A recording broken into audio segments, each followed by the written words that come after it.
And we are live. Good evening, everyone.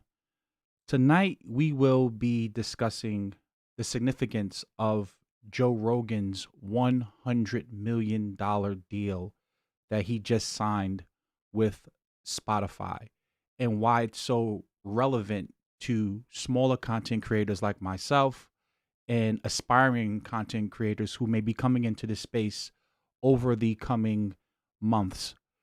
The economy is contracting right now. And for so long, there was a stigma around the idea of being a YouTuber. You're just a YouTuber or a vlogger or an influencer. And what you're going to begin to see because of the stay at home orders, because of people not wanting to go to the movies or go to plays, you're going to start to see more of that content come into, smaller, more compact forms, such as podcasts, such as vlogs, YouTube channels, and people like Joe Rogan will raise the profile of the quote unquote career path of being a podcaster or being a YouTuber or being a vlogger. YouTube is an amazing platform. Spotify is an amazing platform. iTunes is an amazing platform, and you will continue to keep seeing that happen over and over again, where there will be big time celebrities and athletes, etc., who will be coming into this space, and it will benefit all of us because now people will begin to start to take the idea of being a podcaster or YouTuber serious. So as you come in, please like the video, share the video, subscribe, make sure that you hit the notification bell and you set it to all. If you want to contact me and speak with me and follow me on my other platforms, I have my Instagram below. You can simply shoot me a DM and we can begin to dialogue from there. And if you want to support the content financially, a link to my PayPal will be in the description below. And right now I see a donation coming in as well from Real Talk. Thank you so much. Appreciate it. So, and as you, can you guys hear me clearly? Type 1 if my audio and my microphone is okay. And then we'll get this stream started.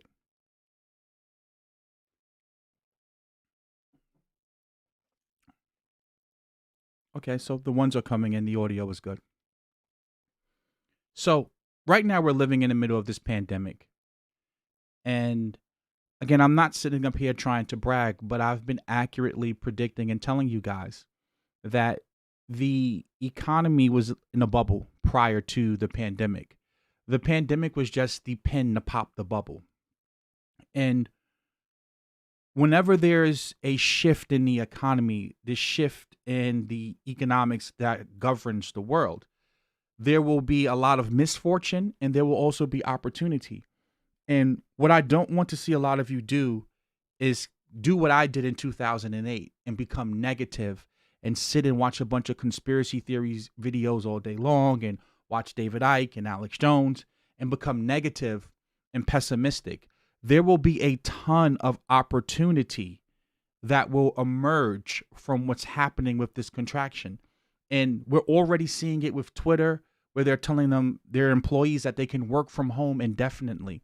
And there will be so much talent that's going to break away from the traditional 9 to 5. And they're going to become more entrepreneurial and come onto the internet. And this is going to be a wealth transfer.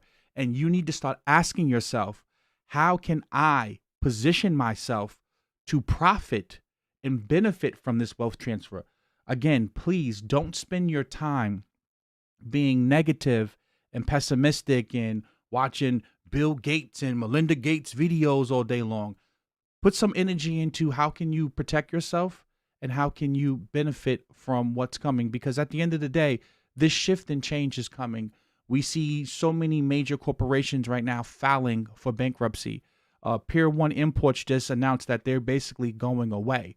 Like they're closing all 540 of their stores. So with that being said, let's dive into the information, and we're going to talk about solutions. Over here, I don't just talk about the problem and gaslight you. I also like to give you some direction and things that you can start thinking about how you can benefit from this. So As we can see here, it says Spotify pays reported $100 million to sign podcast host Joe Rogan. It says Spotify has secured the exclusive rights to one of the most popular podcasts in the world, the Joe Rogan Experience, reportedly for more than $100 million. Joe Rogan, an American comedian and martial arts enthusiast, has signed a lucrative deal in exchange for transferring his back catalog of more than a decade of podcasts and publishing new episodes exclusively on the Swedish streaming giant's service. Mr. Rogan attracts millions of views to his filmed podcasts on YouTube, as well as many more across various podcast apps. He has until now held out from Spotify, which has been pushing heavily into podcasting in an attempt to distinguish himself from the likes of Apple. Now, the minute I put this post up in my community tab, I started getting trolls coming in and saying, "Oh, well, Joe Rogan, he's with the UFC and he has an a lot of visibility because he's on such a large platform." That's not the point. And see, this is why you have to learn how to tune trolls out, and that's why I just block them. Like, I don't even waste my time engaging them because they're really just there to stir the pot, and it's not in a constructive way. I'm not telling you that you're ever going to be Joe Rogan. That's not the point of what we're sharing here. I will never be Joe Rogan. What we're saying is that when you see this type of money being thrown around, that should tell you that there's a lot of need for content. And if more and more people are staying at home, and we're not, as I said to you guys before, when I seen them take the hoops down, the basketball hoops down here in New York City, I knew that the economy was not coming back anytime soon, that we weren't just going to open back up. And now you're starting to see slowly Atlanta and Texas open back up, but at 25% capacity or at 50% capacity. That means more people are staying at home and they're consuming content.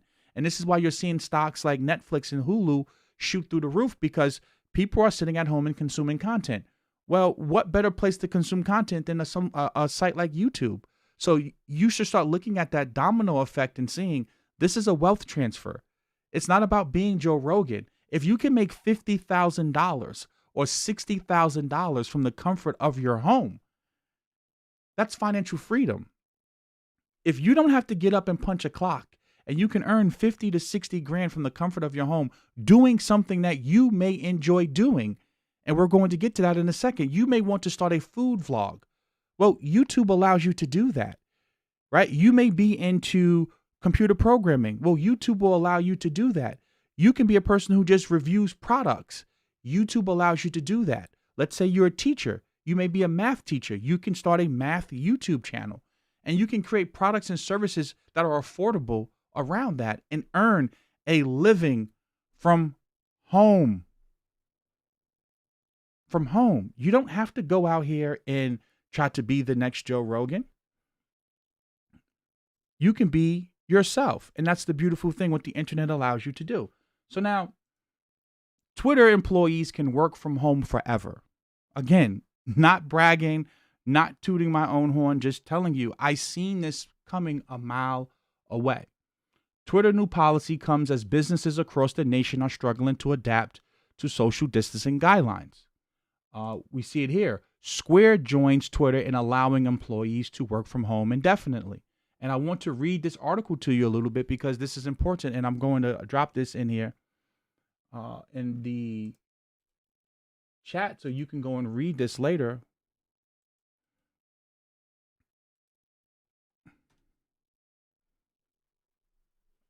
Right? It says op-ed, the next Silicon Valley exodus.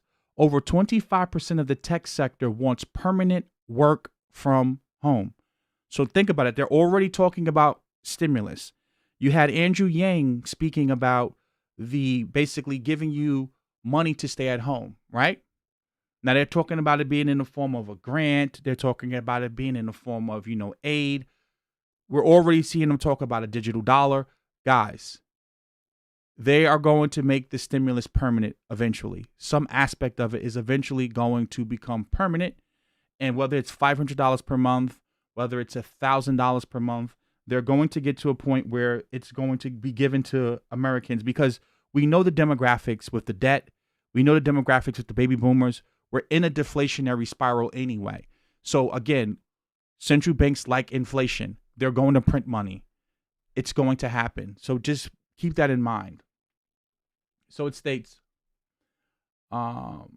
technology companies have made working from home not just possible, but some now argue just as productive as the traditional office. Microsoft gave us email. Slack brought us instant messaging to the enterprise. And Zoom video communications, video conferencing. But Silicon Valley as a whole has been at the forefront of flexible work arrangements. About half of all people in the workforce, 48%, indicate they've been able to do their jobs remotely in recent weeks. In the survey, remote workers reported higher levels of job satisfaction than those still going into the office. Many workers say they want to keep working from their improvised kitchen table offices with their spouses, children, and dogs as their coworkers. Technology workers have always been a bit spoiled when it comes to working from home. In a Wall Street Journal SurveyMonkey poll conducted in early March prior to the announcement of the mandatory shelter-in-place orders or large-scale work-from-home policies, 62% of workers in the technology industry called it very possible for them to work from home. Right? We know this now. We know that the technology is there for you to be able to work from home. We also know that the technology is there for you to be able to basically run a media arm from the comfort of your home. Right here, right now, in my office, I can get 2,000, 3,000, 4,000 people that view my videos. Now, when you start thinking about that, like, you literally can start competing. There's some YouTubers who they bring in more viewers than traditional news. Like if you look at someone like Tim Cast, he probably has more viewers that views between who listens to his podcast and comes to his YouTube channel than the traditional news. And you're going to start to see more of this working from home and more entrepreneurship coming into the space. And why is this relevant? Because YouTube is the second largest search engine in the world. And most people prefer to watch content rather than read content, right? Like it's here. It's in your face. The robots are coming. The economy is going to contract more and more anyway. The pandemic is just speeding up this process. It says YouTube is the second most popular site in the world, according to Alexa. It receives around 30 million visits per day. The behavior of its users also provides the stickiness of video content. Visitors on average spend more than 8 minutes on YouTube per day, and each visit takes in an average of over 4 pages on the site.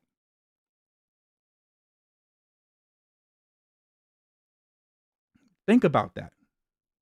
So when you hear people make stupid comments like, oh, why don't you go and get a real job? Why do you want to be on YouTube? Well, guess what? The real jobs are going away. Over 30 million people have filed for unemployment.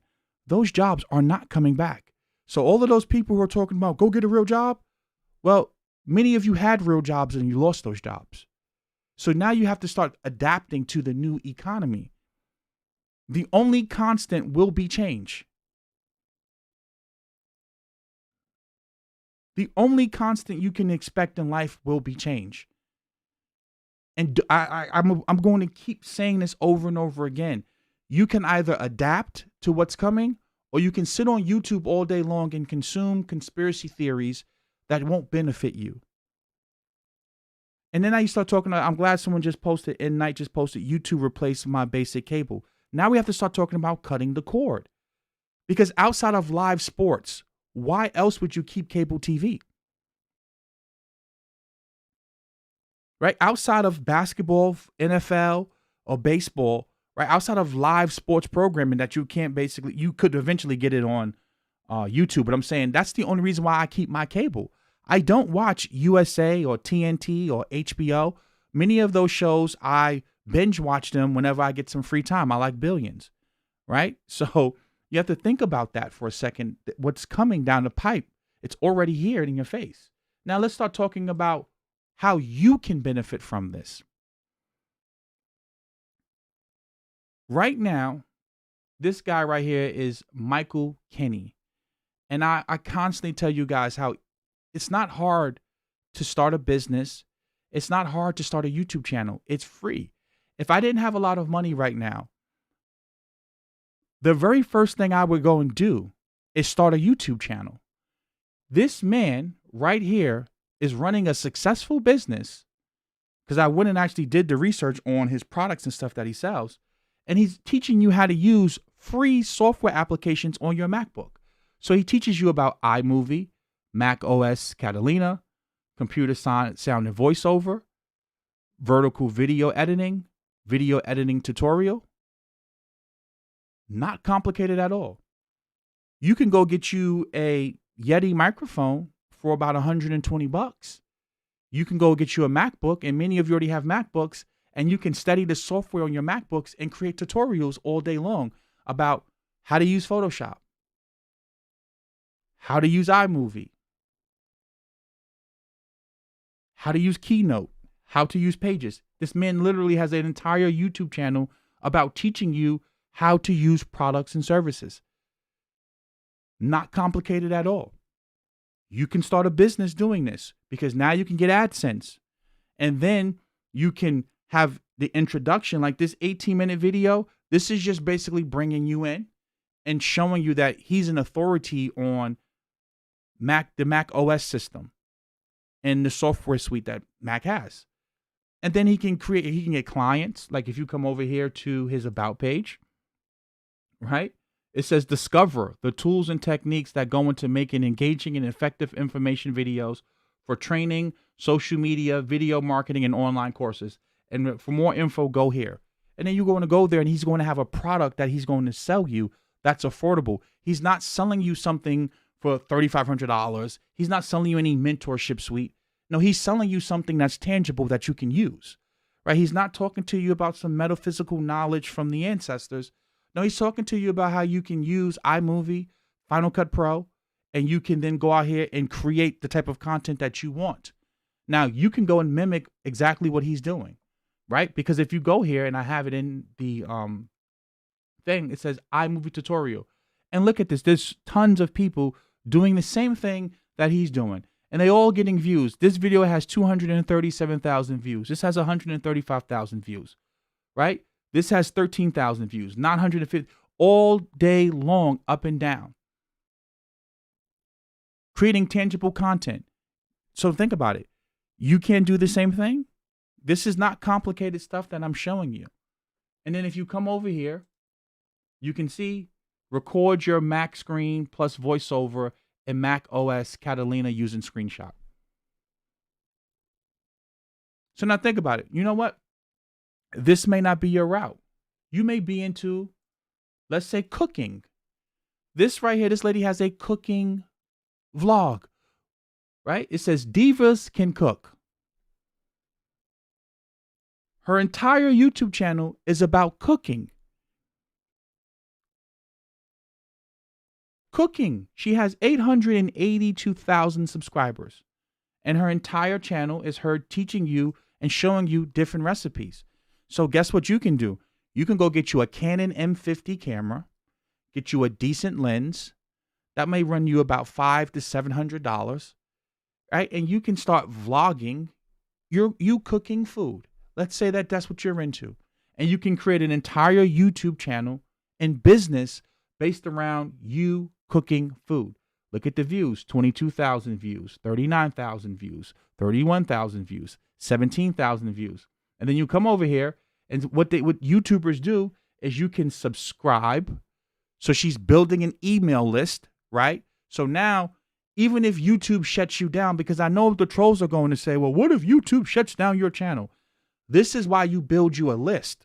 Because if you use a service like Aweber and you get people's contact information, even if YouTube shuts your channel down, you have all of your subscribers' information as far as their email or telephone number. So you can simply let them know, hey, I'm over here on this platform, like how Joe Rogan put up a video on Instagram letting everyone know that he will no longer be on YouTube or on iTunes. He's going to be over on Spotify, right? So this is why it's important to get that digital real estate and be able to control your platform. Like I'm starting to build the list. So if I want to go over to BitChute, I can take my subscribers with me over to BitChute. So when I want to, my channel gets shut down, I can email all of you guys and say, hey, we're streaming over on BitChute now, or we're going to be over on Twitch. This is the power of leveraging the internet. So she's building her a list to control her platform. And you can see here, she has an affiliate link, right, for Amazon.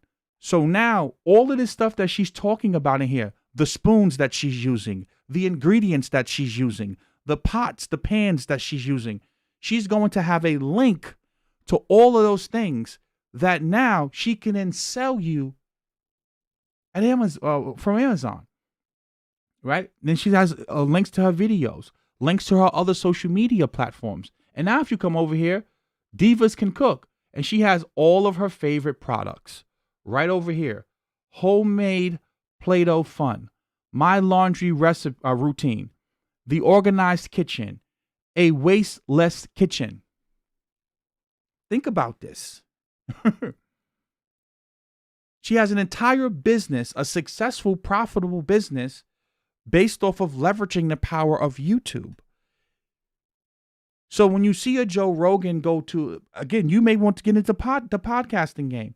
When you see a Joe Rogan get into that podcast game like that, or YouTube, it elevates the profile. So you're not just a YouTuber anymore, because you have big names like Joe Rogan. So for the troll who said, oh, well, everyone's not Joe Rogan, that's a good thing. I don't want to be Joe Rogan, right? I want to be, if I'm a cook, I want to be Divas Can Cook, right? If I'm into tutorials, I want to be Michael McKinney. If you can make $50,000 from the comfort of your home, that's beautiful. Right? So Joe Rogan getting $100 million is a benefit, because now this industry is going to start to be taken serious. I mean, it already was being taken seriously, but you have stupid people on the internet. And Alexander Wilson, thank you for the donation. I feel like more YouTubers are going to leave the platform for Rogan's like deals with Spotify. The censorship and flagging is crazy, like your old video. Exactly, but this is why it's important to build the list. And thank you for the donation. Because when you do this, this is part of why it's big as well. Because now when you have large names leaving platforms like YouTube, that in a way is, I wouldn't say decentralizing, but it's evening out the platform, the playing field. So now YouTube's not the only game in town, or iTunes isn't the only game in town. Now you have a platform that can compete maybe, or one day rival iTunes with Spotify. So this is a good thing as far as competition is concerned as well. So as I said, you have to really start thinking about things from a bigger aspect, and not just look at things from a closed loop. You have to look at it from the bigger picture, where now that's going to create more competition, and competition is actually a good thing, because as YouTube becomes more censored, or they try to become more mainstream, they're going to alienate a lot of content creators, and content creators are going to go to other places. But I'm trying to get you to see how you don't have to just get up here all day long and talk about white supremacy and racism. Right? You can talk about cooking and actually build a platform and earn hundreds of thousands of dollars doing that. You can do YouTube tutorials about how to set up iMovie and Final Cut Pro. And thank you for the donation, Gym City Lord. Another guy right here, Pro Home Cooks. Level up your home cooking with Mike G. Pro Home Cooks. Right? There's a wealth of opportunity out here, and they're all doing the same thing. And again, if you come over to the videos, look at this guy, MKBHD, right? Marcus Brownlee. I've been seeing this guy on YouTube probably for I think he's been on here for 11 years. I first came across his videos maybe 8 years ago, right? So there are people from all backgrounds, all demographics, men, women, black, white, Hispanic, whatever. And they're all in different industries. I told you guys, you can have a channel where you're just reviewing products.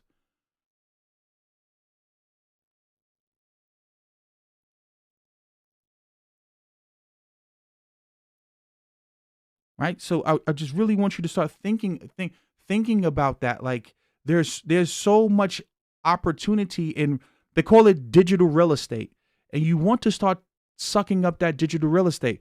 Think about me. Like I'm in the whole crypto thing, right? I'm into the blockchain space, the blockchain technology. This is new. You know how many people don't know about how to use a hardware wallet? They don't know about how to buy Bitcoin, how to sell Bitcoin. They don't know about what Ethereum is. I was looking the other day at videos and tutorials about Solidity. There aren't a lot of videos about how to program and build a dApp. There's a guy, literally, he has a whole YouTube channel called dApp University, and he's teaching people how to build dApps. Like, literally, find out what you're good at. There's some people, they do makeup tutorials. There's YouTube channels about couponing, literally couponing, right? Like literally, there's people who there's a guy who shows you how to use your credit card points, fixing your credit. Literally, there's a wealth of opportunity out here. This guy right here, David Bond, he films himself basically buying cheap hookers in Thailand and traveling. His entire YouTube channel is based around him traveling and picking up hookers. That's it. Entire channel. He literally travels the world and picks up hookers. And he vlogs it. And look, he has 468,000 subscribers by filming himself picking up hookers.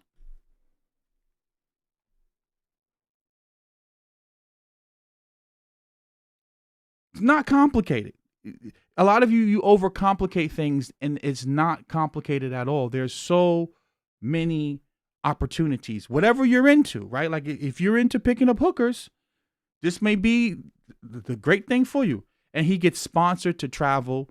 You get different sponsorships to do that. It was a guy by the name of Charles Tyler. I remember he was talking about going to Brazil. And I think that's when I first came across that whole manosphere. Right? Like the black manosphere. And he used to basically, get guys to go down to Brazil and stuff like that. And that was his whole shtick. And he set up a whole business apparatus, built a YouTube community, and built a Facebook group around that. Right here, free code camp. So if you're a person that's in the tech and you have a skill, like for example, let's say that you're a teacher, you're a math teacher, or you're an English teacher, you do know that you can literally just have a YouTube channel about reviewing books. So you can, Rich Dad, Poor Dad. You can have a YouTube channel of you just reading the book, like the audible version of the book.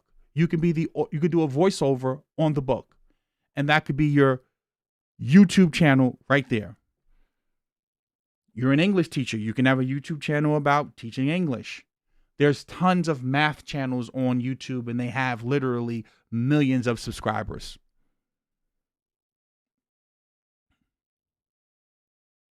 It's not complicated. A lot of you just overthink things. Right here, clear value tax preparation. You're into taxes? Okay. Well, we have this pandemic going on. Everyone wants to know about the stimulus. So guess what clear value tax does? He basically walks you through about second stimulus check update. My reaction to Graham Stephan in his video. Second stimulus check update. And look at this. He's getting 814,000 views. 1 million views, 1 million views, 36,000 views, 105,000 views, 200, right? He's capitalizing off of the opportunity that's happening here. So think about it. Okay, I have a cooking vlog. Let's put on our thinking caps. Well, I can start playing on the whole, how to use your stimulus. 10 meals you can cook with your stimulus check for cheap. Right? Because people are going to be looking for that type of stuff. The word stimulus is going to make your video get promoted in the search engine. So if you have a vlog or a blog, you need to start thinking about how can I incorporate the word stimulus or stimulus check into my videos, because that's going to help it rank, or that's going to help YouTube recommend and push that video more because it's advertiser friendly. Again, Joe Rogan that deal is going to raise the profile of being a content creator. It's going to raise the price.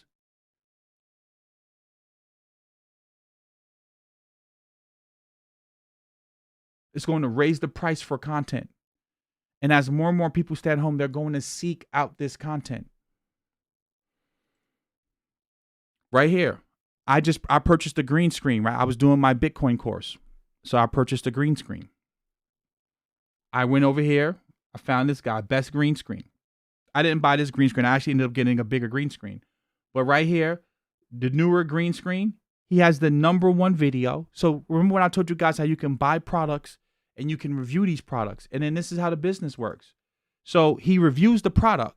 So now he becomes an authority on the product, right? Like you don't have to just sit up here all day long and talk about the news and talk about all of the bad things happening in the world. No, you can actually talk about some relevant things, like people like myself who's looking to buy a green screen. Okay, I come across this video. And then look in here. He has an Amazon affiliate link, just like the lady from the cooking vlog. He has another affiliate link. He's selling a product for TubeBuddy.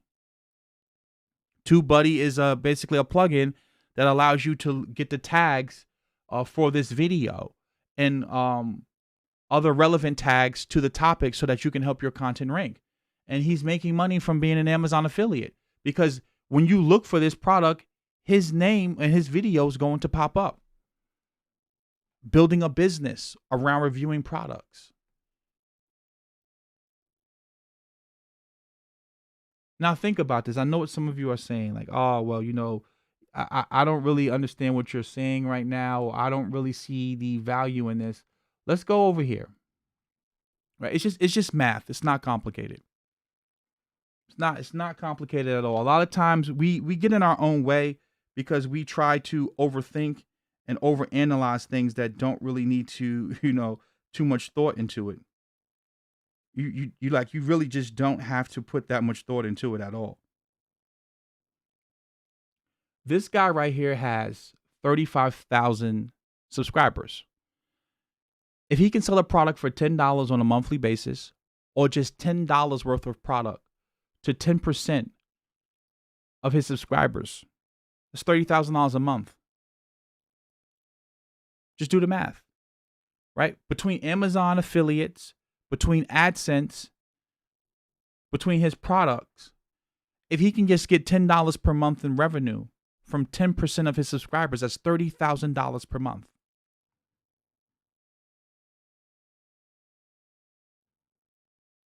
Not complicated at all.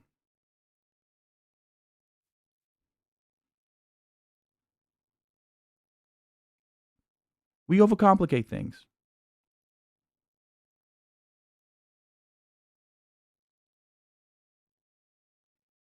If he can get $10 from 1,000 of his subscribers on a monthly basis, but again, we're talking about not just donations and products. We're talking about affiliates. That's $10,000 a month from just 1,000 people. And he's not nickel and diming them. He's not scamming them or scheming them. He's teaching them a relevant skill. You want to learn how to use iMovie. You want to learn how to edit your videos. You want to learn how to use Final Cut Pro. So if he can capture $10 per month from at least 1,000 of his subscribers, that's very practical. Just $10. Just $10.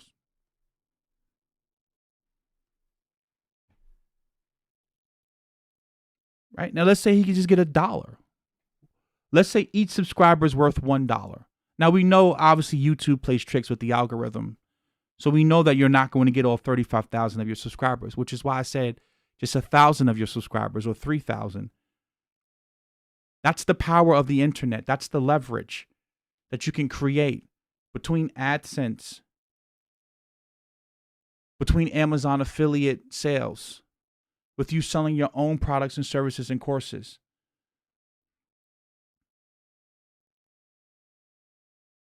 And this is not about scamming or scheming people. This is about giving people relevant skills that they're looking for. Like, guess what? I was looking for how to keyframe in my video, which is why I came across him. right? I was looking for, think about this. Right? This guy didn't come to me and tell me that he can make me a millionaire, right? He didn't tell me to come join the Black Wealth Boot Camp. No, I went out and found him, right? I was seeking a green screen and I came across his video. So think about it. Your customers are actually coming to you.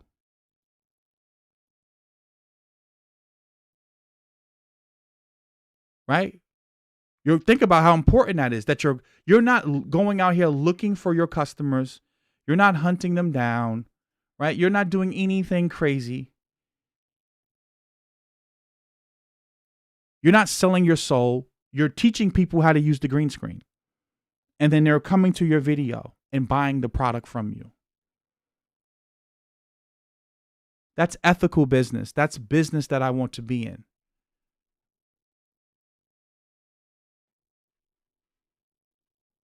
Now, here we have home decor retailer Pier 1 looks to close for good. As I told you guys, these jobs are not coming back. The economy will continue to contract. When you think about universal basic income, but when you think about technology, technology is extremely deflationary. Because that technology doesn't get sick, doesn't get tired, doesn't need a 401k, and can work 24/7, 365. You really only need someone to update it. The robots from Boston Dynamics, I've showed you guys, the robots, they can run, they can jump, they can flip. They're already here. It's just a matter of them mass producing them. Amazon is going to put many of these retailers out of business.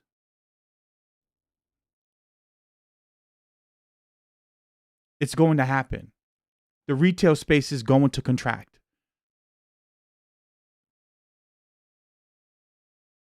Because people prefer to shop online. And then when you add in the fact of, with this whole virus and pandemic thing, think about how are these businesses going to be able to navigate even doing returns? Like, think about it. How would Macy's handle returns? Like, will you be able to buy something and return it? How are they going to clean it? That's going to be another expense that's going to have to be added to their bottom line. Like, there's just so much that's going to happen where people are just going to prefer to buy their goods and services online. Look at this. Which major retail companies have filed for bankruptcy since the virus pandemic hit? Here's the list. And it's good to see this. Dean and DeLuca, Apex Parks, Food First, Bravo and Brio Restaurant Parent, True Religion Apparel, CMX Cinemas, Ruby's Custom Company, J. Crew, Gold's Gym, Neiman and Marcus, Stage Stores, Bell's, Goodies, Pelias Royal, Pebbles, Gorman's, J.C. Penney, Pier 1 Imports. Now remember, we just seen oil hit negative $40 a barrel. I told you all of those shale and drilling companies, those manufacturing jobs are done. They're done. Those jobs, the oil industry is going to get crushed.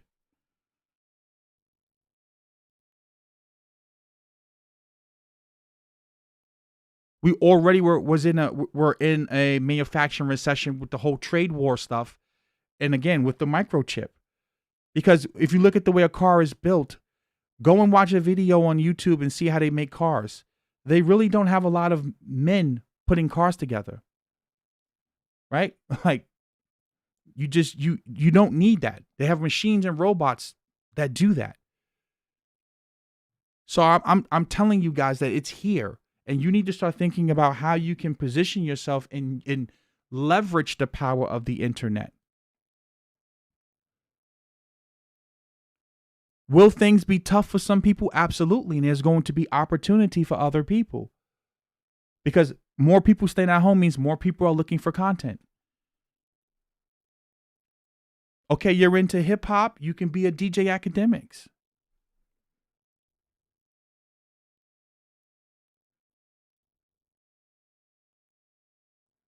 Right? It's literally, it's happening in your face. And I really want you to understand what's happening here and not get panicked and get scared.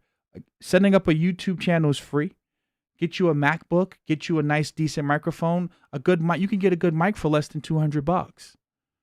Get you some editing software. You can edit videos. You can edit videos from your iPhone, from your mobile device.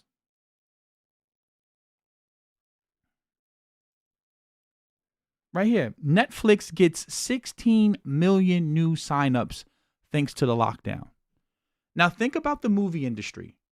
Do you think people are going to want to run to the movie theaters and be close next to people and packed into these tight movie theaters? Absolutely not. So now the movie industry is already thinking about how they can have some type of paid service for people at home. Look what Netflix is doing with original content. But basically, you create the content and you can go into a deal with Netflix. So you can independently create your own movies or own shows, and then you can license it and sell it to Netflix.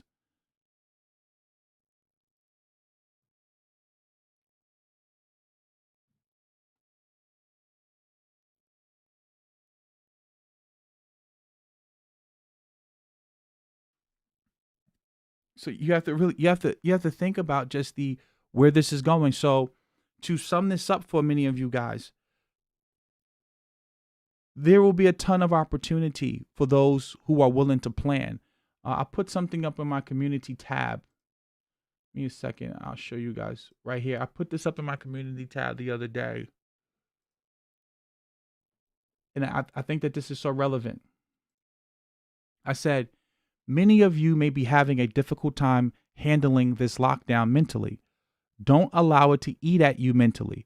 Pick up a hobby, learn a new skill, or read a book. But please, whatever you do, don't sit idle and allow your thoughts to wander. Now is the time to strengthen yourself mentally, physically, and spiritually. And I mean that.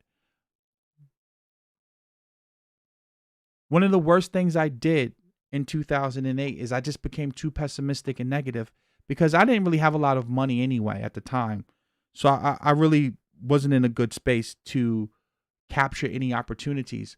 But I look back at all of the stocks that I could have invested in and, the money I wasted on going out with my friends and partying and going to the bar and, buying stupid DVDs and watching lectures and buying all of these books and stuff when I should have been taking that money and buying AIG and buying Fannie Mae and buying Freddie Mac and buying gold and buying silver and buying Bitcoin at the time when it had first launched in 2009. And I wasted so much of my time being negative and, watching all of this Alex Jones and David Icke conspiracy theory stuff that did nothing to me, right? Nothing for me. And if I would have took that time and invested in some skills, I would have been better off. Why do you think I keep telling you guys to get involved in tech? This right now should be the wake-up call so you can see all of these jobs, the tech industry is going to continue to grow. It's not going to contract.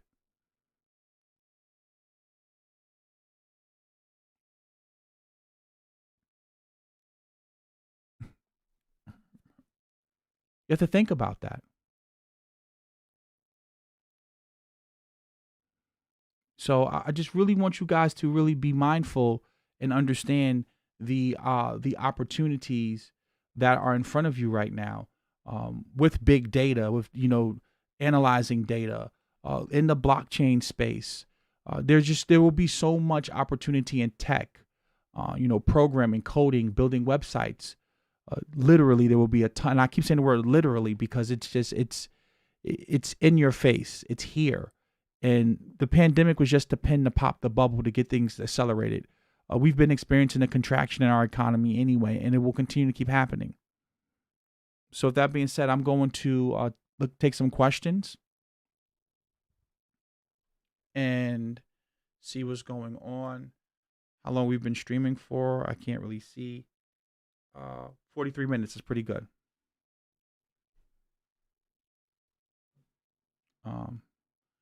So now Yvette Plummer said, in the meantime, I use gas to get around in my car. Yeah, you may use gas, but I don't think you may not understand what supply and demand means, right?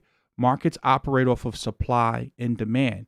So just because you use your car doesn't mean everyone else is using their car, right? Because if 48% of the workforce is staying at home, that means that they're using less gas because they're not driving to work. So that's demand that's being taken out of the marketplace. But yet there's a huge supply, right? Because it's much easier to find oil today than it was 5 years ago or 10 years ago. So markets operate off supply and demand. So I get it. You may drive a lot, and that's good for you. But most people are not driving. And therefore, if less people are driving and less people are going out, that means prices will come down. And that means that people don't really need as much oil. The world is awash in oil. Then you add in alternative forms of energy like solar, like wind. People are consuming less and less and less oil. So just want to put that out there for you so you can begin to see that.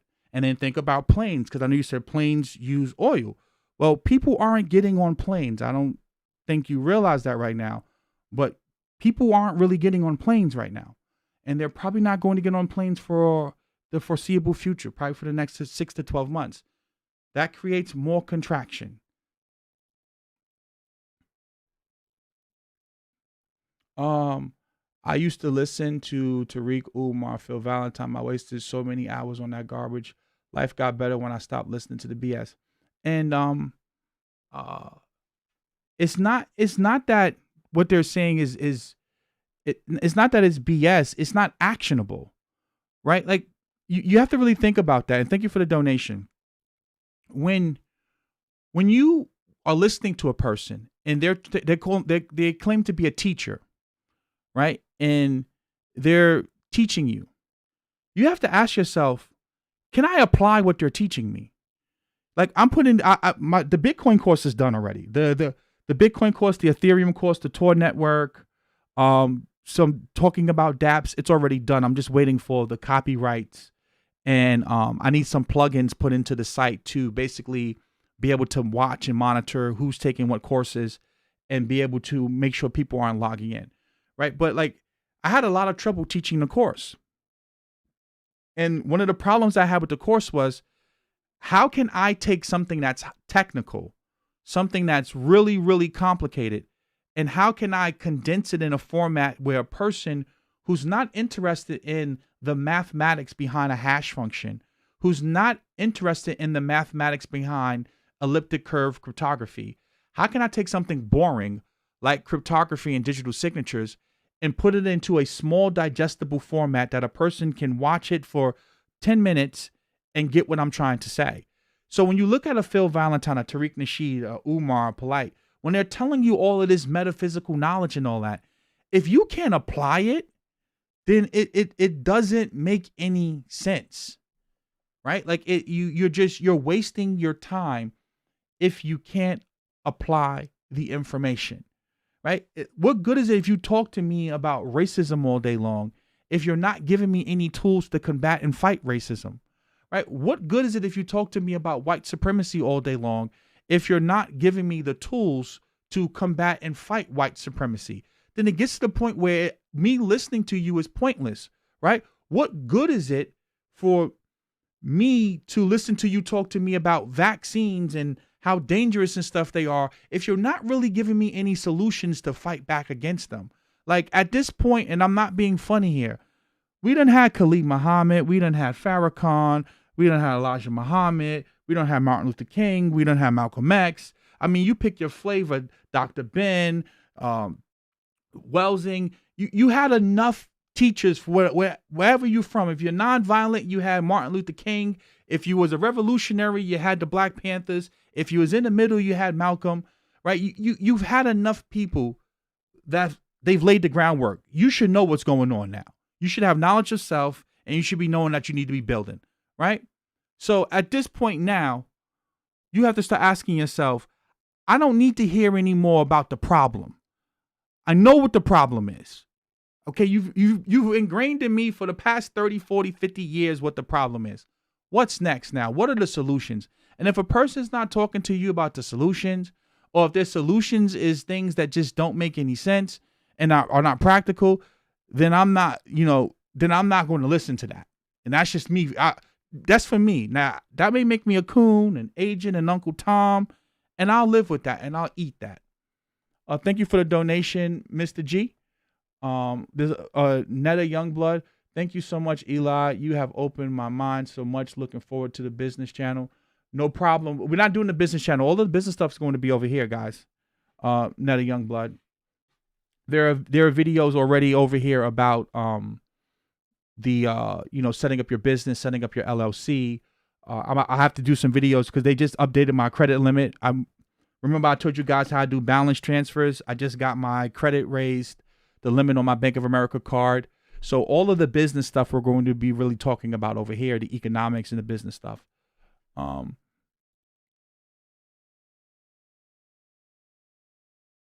I don't know too much about Java. I really mainly I've been focusing on Python.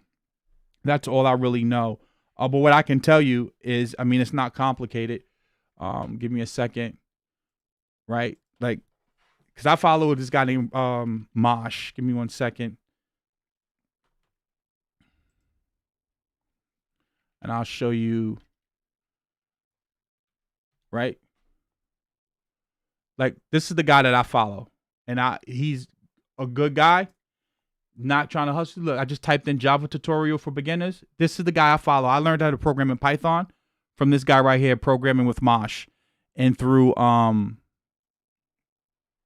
the MIT course right here. He has an entire video. It's 10 months ago. He walks you through step by step. It's easy, it's digestible, and he shows you how to get the IDEs, how to develop everything. So if you want to get into programming, this guy is amazing programming with Mosh. He's very, very technical, but he can take things that are extremely complex and he can put them in a simple format. So I'll post his channel in here. Copy link address. He is amazing. And anything that he sells, he doesn't sell a lot of stuff, but when he sells stuff, it's extremely affordable. He's not trying. You should not be paying over for entry level information. You should not be paying more than $50 or $100 for introductory level information. Anyone trying to charge you $1,000 for a bunch of definitions is useless, right? You should never be paying more than $1,000 for information. We live in the information age. You have a cell phone in your hand. Information is cheap, like the course I'm putting together. It's going to be $50 per month. $50. I'm not here trying to get rich off of a course. I'm not going to be trying to sell this course to you for thousands of dollars. It's going to be $50. And that $50 is going to give you access to every single course that will be on the website. So from the Ethereum course, the Tor network, going into the introduction to Bitcoin. Then we're going to get into some of the Bitcoin programming. Literally everything that says 101 or introduction on the entire academy is going to be $50 per month. You should not be spending thousands of dollars on information unless it's some serious high-level information that's going to get you a job, or that's going to be able to help you get your business up and running immediately. Like, I look at paying for information like this.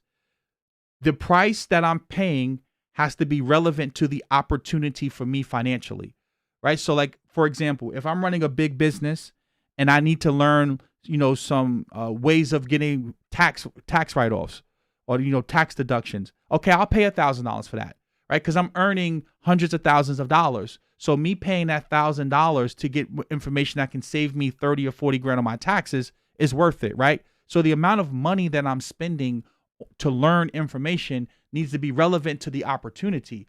I'm not going to pay you $1,000 for you to teach me how to program in Java when I can go here and watch this guy and he will teach me how to program in Java for free. Right? Think about it. For free.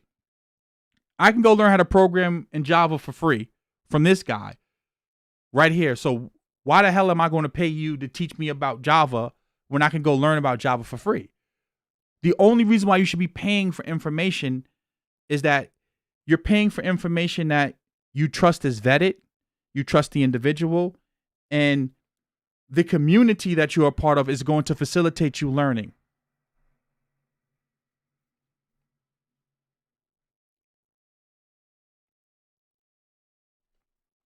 That's how I look at it, right? Like even at the beginning of my course, I make it very clear. Most of the information that I'm covering in the course can be found for free on the internet. Most information can be found for free. What you're paying for when you join the academy is you're paying for a person to take something complex and give it to you simple. But the information still can be found for free. So there's no reason why in God's green earth I should be trying to charge you $1,000 for that information. Now again, I'm all into free markets, so I'm not going to knock a person for charging $1,000. But again, I'm not going to pay someone $1,000 to teach me how to use a wallet. like I'm not going to pay someone $1,000 to teach me how to send Bitcoin from Coinbase to my hardware wallet. Right. I'm not going to pay someone, $1,000 to teach me the definition of a blockchain when I can go and Google it. Right. Like that doesn't make any sense. So just keep that in mind when a person is trying to sell you something. Is the price reflective of the opportunity? You have to really, really think about that. Right. And I like what Rashid Rourke said. You're paying for the convenience, but even with that convenience, the price needs to be comparable, right? Like, yeah, you're giving me something convenient, but I'm not paying you $1,000 for something that's generic, right? Like that's the most important thing. So again, you're paying for a person to be able to give you it in a digestible format. And that's what I struggled with that when I was putting together the courses, because, a lot of this cryptography stuff is boring. It's not fun stuff. Like learning about hash functions isn't fun. Learning about, functions in general and talking about math and stuff, it's not fun. It's not sexy. So I struggled with really trying to, put it together. And that's why it kind of took me a little bit longer than I thought it would, because I had to figure out a way to put it in a format where it wouldn't be boring. And no one's going to sit there and watch, 10, 30-minute videos. Like, no one wants to sit there and watch video. Each video is 30 minutes. So you have to put it in a format where it's about 5 to 7 minutes, maybe even 10, but people can digest it and they can duplicate it. And that's what I was, struggling with the course. But again, everything's finished now, just waiting for the copyrights and a few plugins. I've heard bad things about Lambda, Gem City. I personally would not mess with that. I've heard some really, really, really shady things about Lambda. I wouldn't touch it. But again, do your due diligence. That's just my opinion. I've heard of some real shady things about them, like trying to take people's salary, trying to, really get into their pockets once they get a job. So I would be very, very careful with that. A lot of people in the software engineering space, especially on YouTube, you'll see them promoting that service, but you have to understand YouTubers get paid to promote things. So you have to ask where does their allegiance lie? Does it lie with you, or does it lie with the affiliate commissions that they can make off of you? So be very, very mindful of that whenever you come across people who are promoting products and services. You have to really be constantly asking yourself, does this person have my best interest or their best interest? So I really want you to think about that. Yes, indeed, many opportunities out here for the savvy. Thank you for the donation, Mr. G. So yeah, I answered those questions. Let's see what other questions are in here. Nocturnal Drive. Yeah, Reddit just launched a project on the Ethereum blockchain as well. I told you guys that the blockchain industry it's here to stay. We are witnessing the internet 2.0. We're in the beginning of the .com bubble. We haven't seen nothing yet. This is just going to be the blockchain bubble. There will be a ton of opportunity coming down the pipeline. And that's why I'm so confident. And rather than charging you $1,000 for this information, I'm charging you $50 because I want you to have money to actually go and invest. Right? Like if I sat up here and try to charge you thousands of dollars for information, you wouldn't have any money to actually go out and invest. Right? I'm going to charge you a little bit of money and let you keep money in your pocket so you can go invest. and you can go out and test things and try things and try to actually go and build. There are so many new dApps that are going to be built on top of the Ethereum blockchain. There are so many new Fortune 500 companies that will come out of this revolution. So definitely pay attention to that. Top 3 books to read. Gem City Lord. I would definitely it all depends on where you are right now in your career. Or on your journey, I should say. I wouldn't even say career, just your journey as an entrepreneur or just a person in general. I think Rich Dad Poor Dad is one of the best books to start with. Not because the story is true, but because it allows you to do a lot of self-reflecting as far as to what's really important and why do we go down certain paths that we go, such as why do we pick the careers that we pick, and why do we go to school and take out so much debt? And then looking at people who may not take the traditional route, but they're doing better than us. And it's something funny because I like to go on a tangent, but then come back. I had a troll come on my video and say, "Oh, well, if you're so successful, why are you living in an apartment?" And Grant Cardone's been doing a lot of videos recently talking about how owning a home for most people actually isn't a good investment. Like, a lot of people don't realize when you factor in inflation, when you factor in taxes, when you factor in the repairs that you've done on the home, many of you don't even make any money from that, from your home. So it's relative based upon what you're doing. Now, think about the opportunity cost. Here in New York, to buy a home is a decent home in a decent neighborhood. You're talking easily north of $700,000. So that means if you're coming in with 20% down, that's $140,000. Right? Now, if I'm lucky and everything goes right, that home gets 3% appreciation every year. I put $140,000 into Bitcoin when Bitcoin's sitting at $3,900 and I've already doubled my money. Right? I doubled my money. So now think about opportunity cost, right? And this goes back into financial literacy. Am I going to put my money into a house where I know the real estate market's going to drop? We see the real estate market's grossly overvalued. We know that it's going to contract. We see that's going to happen. Or I can put my money into something like Bitcoin and double my money. Which one do you think makes more sense? But I know this type of stuff. And the reason I'm saying this from reading Rich Dad Poor Dad, where poor people focus on how things look. Poor people with poor financial literacy, they focus on, are you driving a RAV4 or are you driving a BMW?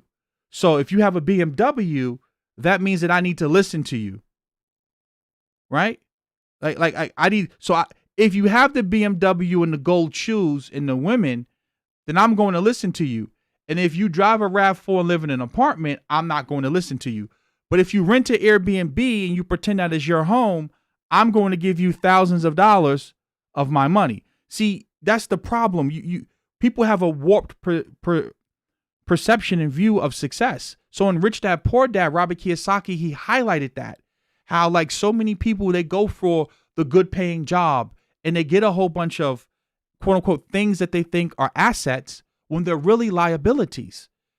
And so many people, they view success through the lens of materialism, and they don't view success as a whole bunch of a sequence of small steps that give you a compound effect. I keep telling you guys, if every 3 to 5 years, you get you a cash flowing property, not a property to live in, but a cash flowing property every 3 to 5 years. And you do that from 20, 25, 30, 35, 40, 45, you're retiring in your 40s. But again, that takes 20 to 25 years of you intentionally doing something. No one gets successful overnight. Like you hear these people, they say, oh, well, getting rich is just a function of being lucky. Well, the only way you can get lucky is by staying in the game.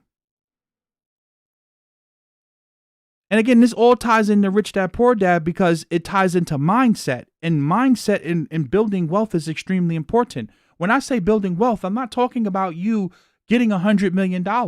When I'm talking about Joe Rogan and the spotter, I'm not saying that you're going to be Joe Rogan. Wealth could be $500,000. Wealth for you can be $100,000. It all depends on where you live, right? The cost of living in a place like, Oklahoma is going to be a hell of a lot cheaper than the cost of living in a place like New York or California, right? But it's a mindset. If you bat 300 in baseball, you'll make $10 million a year in the MLB. If you shoot 40% from the three-point line, you'll have a 10-year NBA career. That means that you'll miss more shots than you make. And you'll strike out more than you actually hitting it on base. But you'll still become a millionaire. What does that mean about business? If you learn business by doing business, and the longer that you stay in the game and you don't over leverage yourself, eventually you get lucky.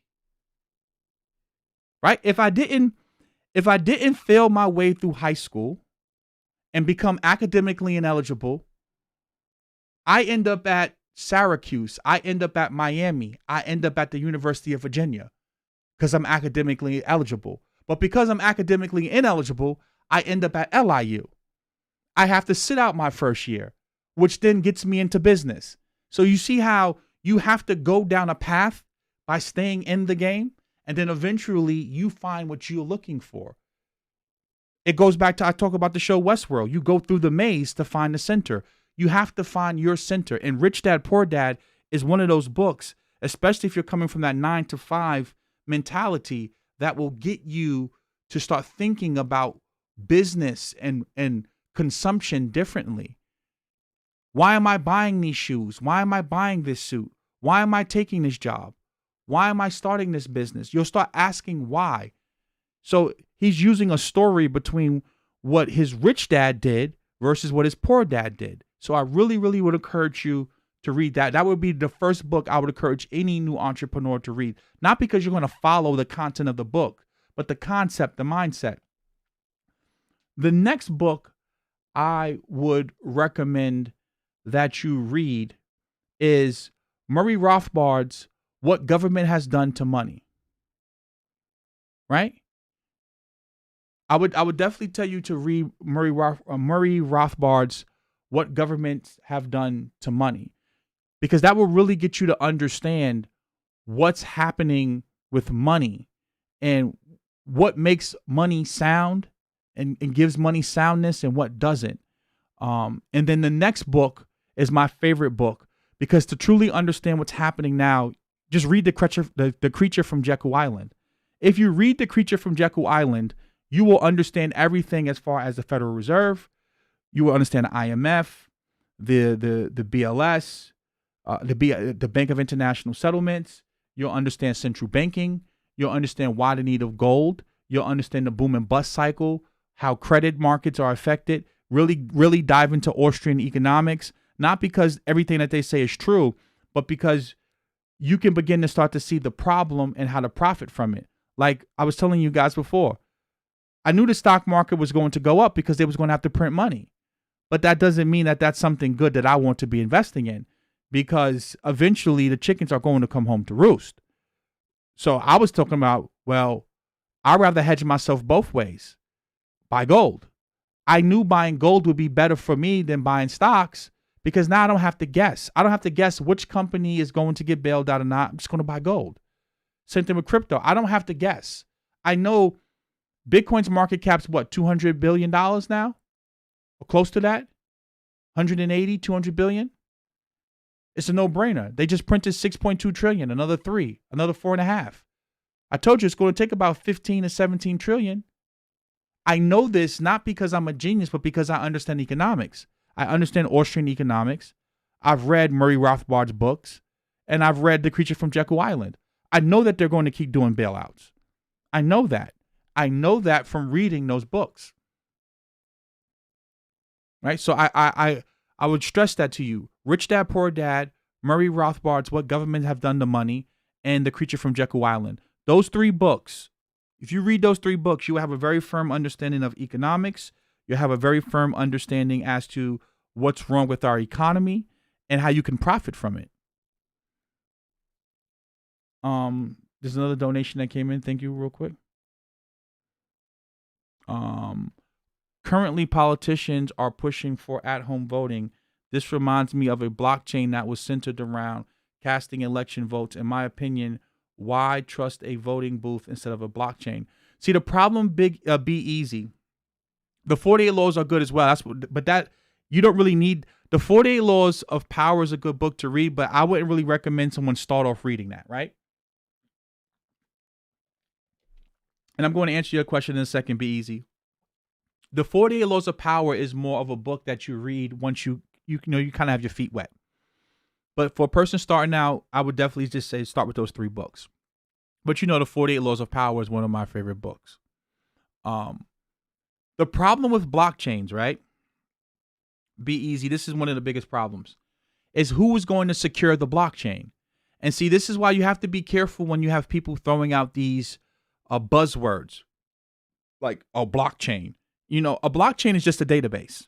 Once you understand that a blockchain is a database, now that data there has to be an incentive for the network to secure and protect that data, right? Because if it's decentralized, we have to have a reason for us to want to protect that network.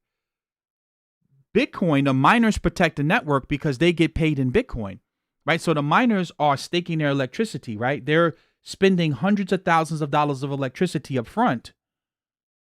And they're incentivized to do that because they're going to get rewarded in Bitcoin. And because Bitcoin is deflationary, miners are saying, I'm willing to spend my electricity to get paid in Bitcoin because I believe that the price is going to go up in the future. So the miners in the nodes, they're incentivized to maintain the network and the integrity of the network to make sure that doing is double spending. Who's going to actually validate and secure the blockchain? Like, I'm not going to spend my electricity or my energy protecting a voting based blockchain if I don't get any reward from it, right? There has to be some type of a market that facilitates you protecting that network. And that's what happens with a lot, like when you look at like Ripple and like Filecoin and all these different coins, they're good concepts or ideas, but like there has to be a reason why the network is going to be secured. And then if you go into, centralized ways of thinking or like proof of stake, well, proof of stake is all about reminiscent to our current system where the people with money, they can buy up most of the coins. So therefore they're going to control the staking. Therefore they're going to control the consensus and the voting. So that's one of the problems with a lot of these blockchains when you hear people constantly throwing around the term, blockchain technology, or we can put voting on a blockchain. It would make sense to have an open blockchain where we can see who voted for who. So based upon the technology, it makes sense. But from a market standpoint, right, markets move off of incentive, and who's going to be incentivized to actually, maintain that.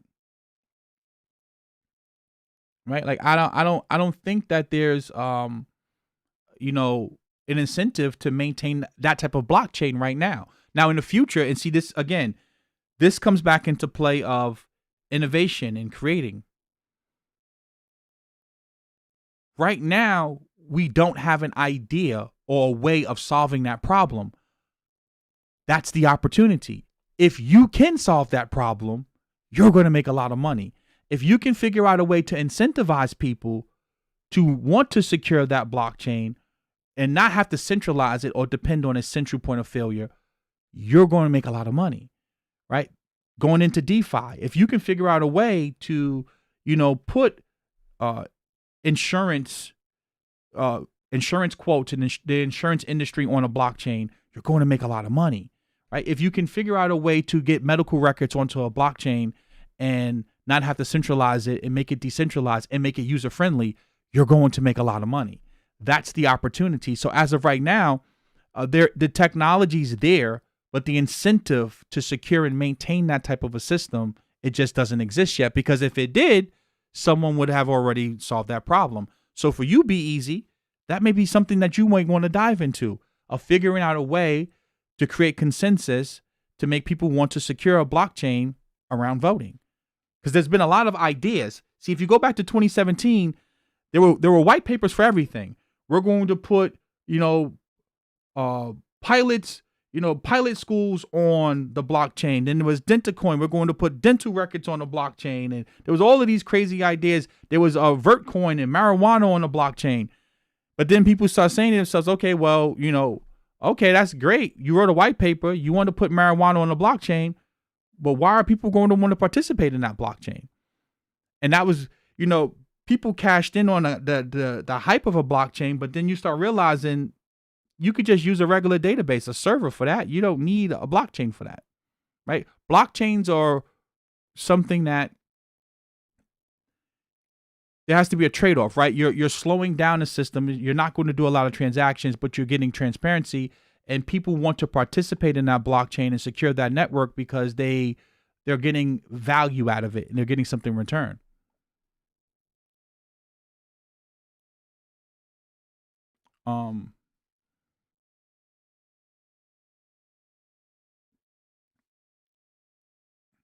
To be quite honest with you, in night I don't really know a lot about that subject, so I'm not going to claim that I'm some expert.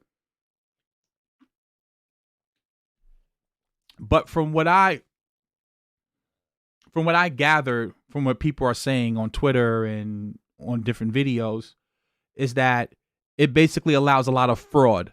And a lot of conservatives and Republicans, they constantly talk about, like, years ago there was a corporate, not a corporation, I think a nonprofit called Acorn, and they got exposed for basically, cheating the voting system. There was like a video that came out where they had like dead people voting, illegal immigrants voting. So a mail-in system is just not a good system, right? Like being able to like cash your vote through the mail is definitely going to, attract a lot of fraud. So I can see why people don't like that type of system, like the whole mailing system. I mean, think about this. Look at the whole idea of the stimulus check, how they had to mail out people's stimulus check, and some people still haven't received their stimulus checks. The government system is definitely outdated and antiquated, especially like when you deal with like documents and stuff like that. So I can definitely see why a digital way of voting, in a way that you can verify, because that's the whole purpose of cryptography in a blockchain, is that you can verify that these transactions actually happened. So having an open system where I can say, okay, Mosh was able to cast his vote, and he casted his vote one time and he didn't do it twice, because that's the real problem that Bitcoin was able to solve, is the whole double spending problem with digital currencies. Well, if you can solve people committing fraud on the internet or with voting, that definitely solves the problem. So that's why people want to put it on a blockchain, and I don't see anything wrong with that. I don't trust a voting booth either. I wouldn't trust a voting booth. I wouldn't trust mailing in votes either. My personal opinion. Oh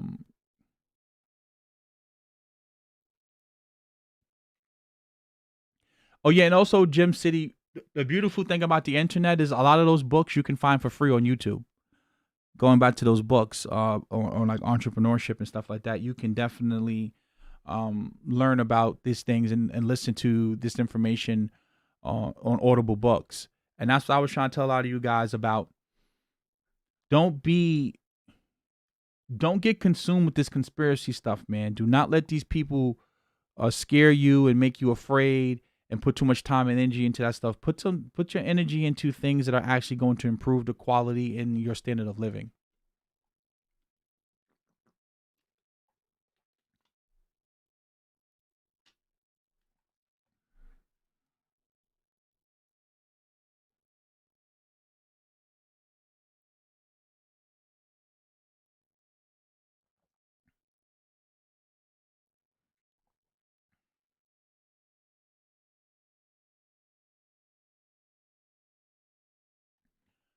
Life in Space Gray said, "Let me ask you, would it be a good idea to spend the 10K for one Bitcoin and then sit on it?" A lot of people get this confused. Bitcoin is not a stock. Bitcoin is a currency. And just like you can have 10 cents of a dollar. You can have 1 penny of a dollar. You can have a quarter of a dollar. You can have 50 cents of a dollar. You can get $10 worth of Bitcoin. You can get $100 worth of Bitcoin. The smallest denomination of Bitcoin is known as a Satoshi. This is why you hear people say stacking sats. Bitcoin is a currency, so you can buy $50 or $100 worth of Bitcoin. You don't have to buy a whole Bitcoin, right? Because Bitcoin is a currency. Number two, I constantly preach to you guys, any investment, I don't care if it's real estate. I don't care if it's a stock. I don't care if it's a currency, if you're trading the yen versus the pound. You never are supposed to take, if you have $10,000 to invest, you never go all in with $10,000.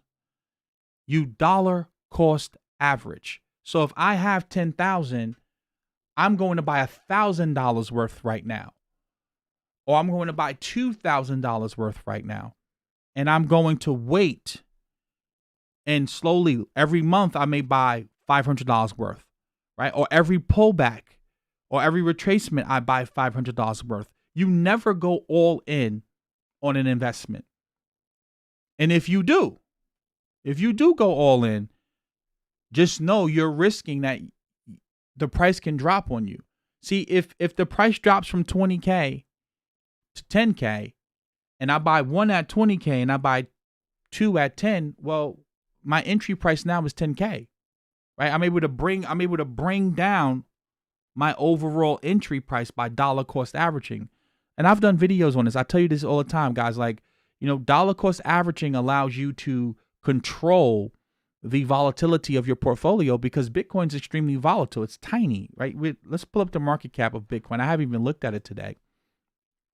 So like I know some people, they buy, $100 worth of Bitcoin every week. They have it set up on, just automatically takes it out of their account and goes into Coinbase. So I would never take, $10,000 of my money and just dump it into an asset if that's all I had. I would slowly accumulate a position over time. Like when you look at hedge funds or you look at funds like Berkshire Hathaway, Warren Buffett doesn't just come in on one fell swoop and just buy up everything, right? Like he has an initial investment. He may put, $10 billion to work or $5 billion to work. And then they trade around that position and they allocate and they look for places that they want to buy. And this is kind of where technical analysis comes into play. Like they look at different places where they want to buy. And I'll show you what I'm talking about as well. Give me 1 second. Just pull up a chart so you can get a better understanding as to what I'm saying.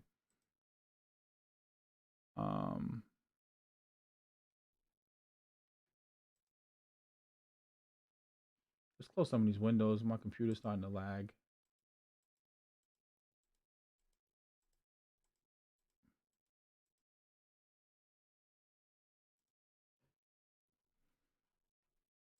All right, so we're looking at the monthly chart. Let's pull up a daily chart. Right, so you have some people, the way that they look at it, let's zoom in here. They'll only buy when price is around this green line, right? They call this technical analysis. Again, this is not financial advice. I don't recommend technical analysis. This is not something that I would do, but this is a strategy that some people would do. Every time price comes around this green area, this is known as like a buying opportunity. So people would buy around 7,000. They would buy around 6,000. Price goes up. They may take some profit, or they may buy a little bit on this pullback and buy a little bit on this pullback and buy a little bit on this pullback. And then price would come crashing down into this area again. People would buy more in here. Price goes up, pulls back. So basically, whenever you see like sharp declines, people are looking to buy. This is known as a retracement. That's how people like to do it. Me personally, I just think dollar cost averaging over time. I plan on holding Bitcoin for the next 3 to 5 years. I've been holding Bitcoin probably for 5 years now. Anyway, 6 years now. I've been holding Bitcoin because I got scammed in Mt. Gox. I believe that was in 2013 when I lost most of my Bitcoin. Then I got scammed again with Butterfly Labs. I didn't really get back into Bitcoin probably until 2014, 2015-ish. So yeah, about 6 years. So yeah, I've been holding Bitcoin for 6 years now anyway. So I plan on holding my Bitcoin for the next 3 to 5 years. I'm not getting out of Bitcoin until we hit about $1 trillion market cap or better. And that's when I'll be looking to cash out of my Bitcoin. But I believe that we're going to have a monetary reset anyway. And cryptocurrencies like Bitcoin, Ethereum, even some of these stable coins are going to be the base layer of the reset for people who want out of the traditional system. So I hope that answers your question. Boom, boom, boom, boom,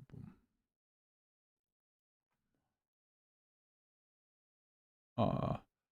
Don't you feel crazy when you buy Bitcoin at these prices when you know it was a couple of cents less than 10 years ago? Not really. Because if you know first of all, there are other cryptocurrencies that are going to probably perform better than Bitcoin based upon, return on your investment, right? ROI. Again, look at Ethereum. It's a $23 billion market cap. Bitcoin's $174 billion.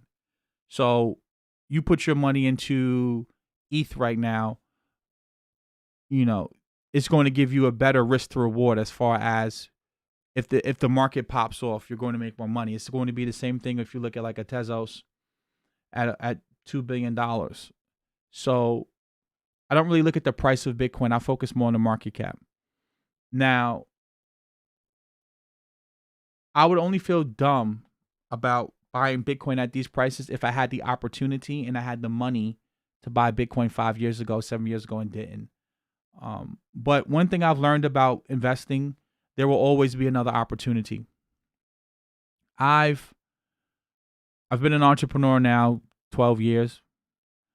I've seen so many ground floor opportunities. I've seen 3D printing come and go. I've seen the chip stocks come and go.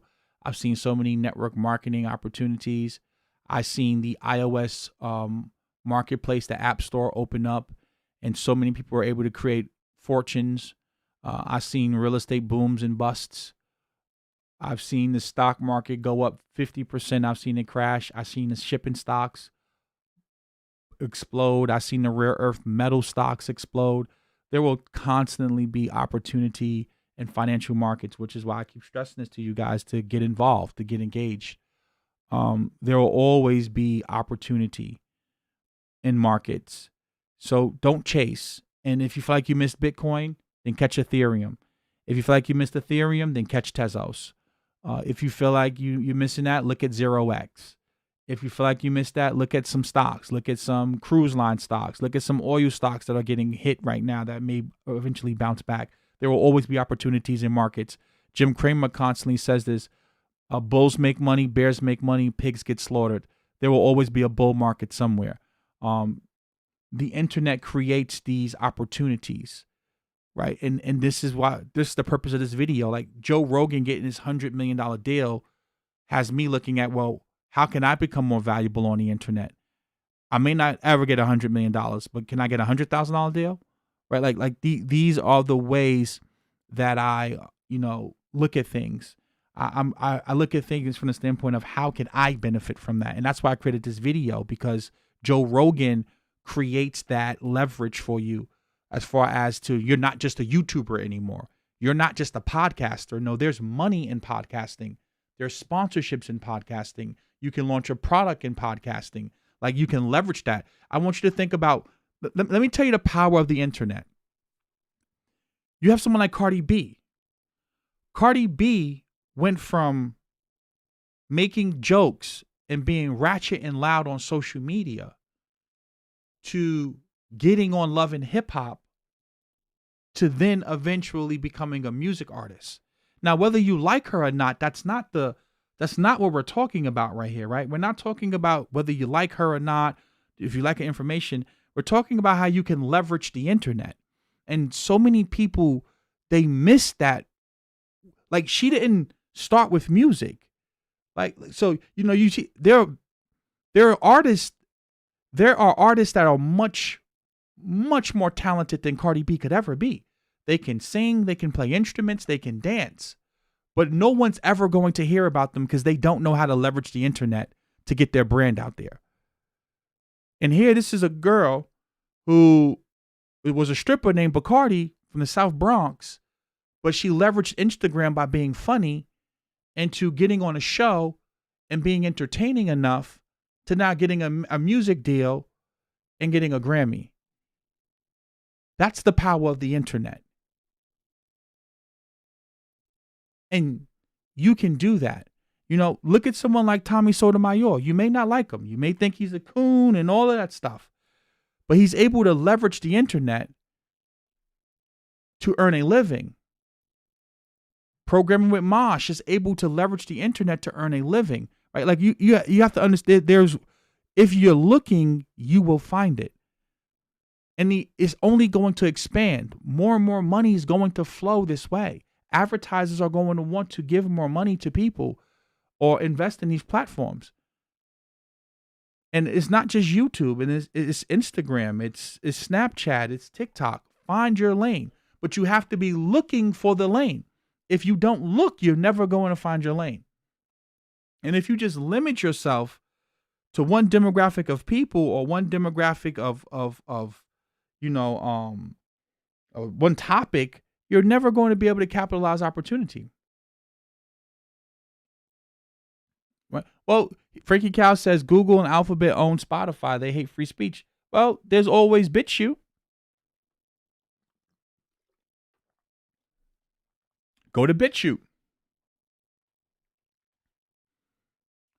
I don't really have a lot of thoughts, Van Lee, on crypto gambling. I know that that's really one of the biggest use cases right now.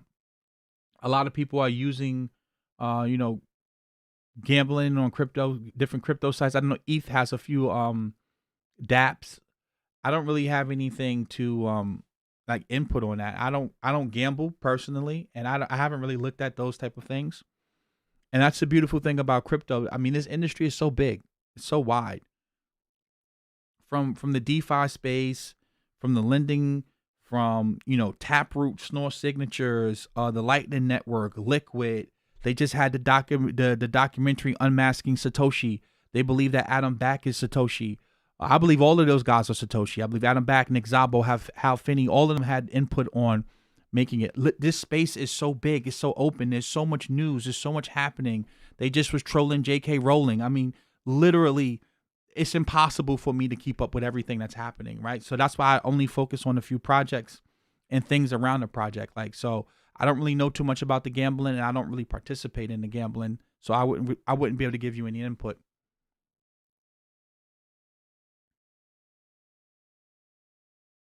Yeah, Michael Clark, there we go again. What are your thoughts on JP Morgan making deals with crypto exchanges? I believe that the banks, this is something I do know about.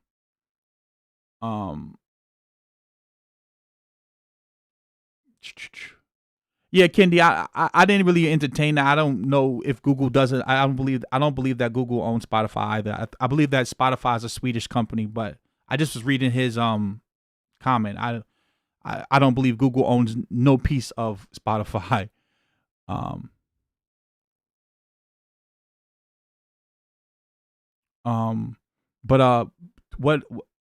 back to Michael Clark. One of the problems with crypto is that it's attracting a lot of opportunists, and they're beginning to corporatize and try to centralize crypto. They can't centralize the Bitcoin protocol or many of these protocols, but they can centralize the exchanges. They can centralize the fiat on-ramps, how people, buy and sell it. And you're going to start to see a lot of financial institutions doing this, right? You're going to start to see a lot of people who are going to, banks especially, who are going to start getting into the exchange business because it's a way of controlling Bitcoin, right? Indirectly, or controlling crypto in general. And this is the problem with a lot of the Roger Vers and the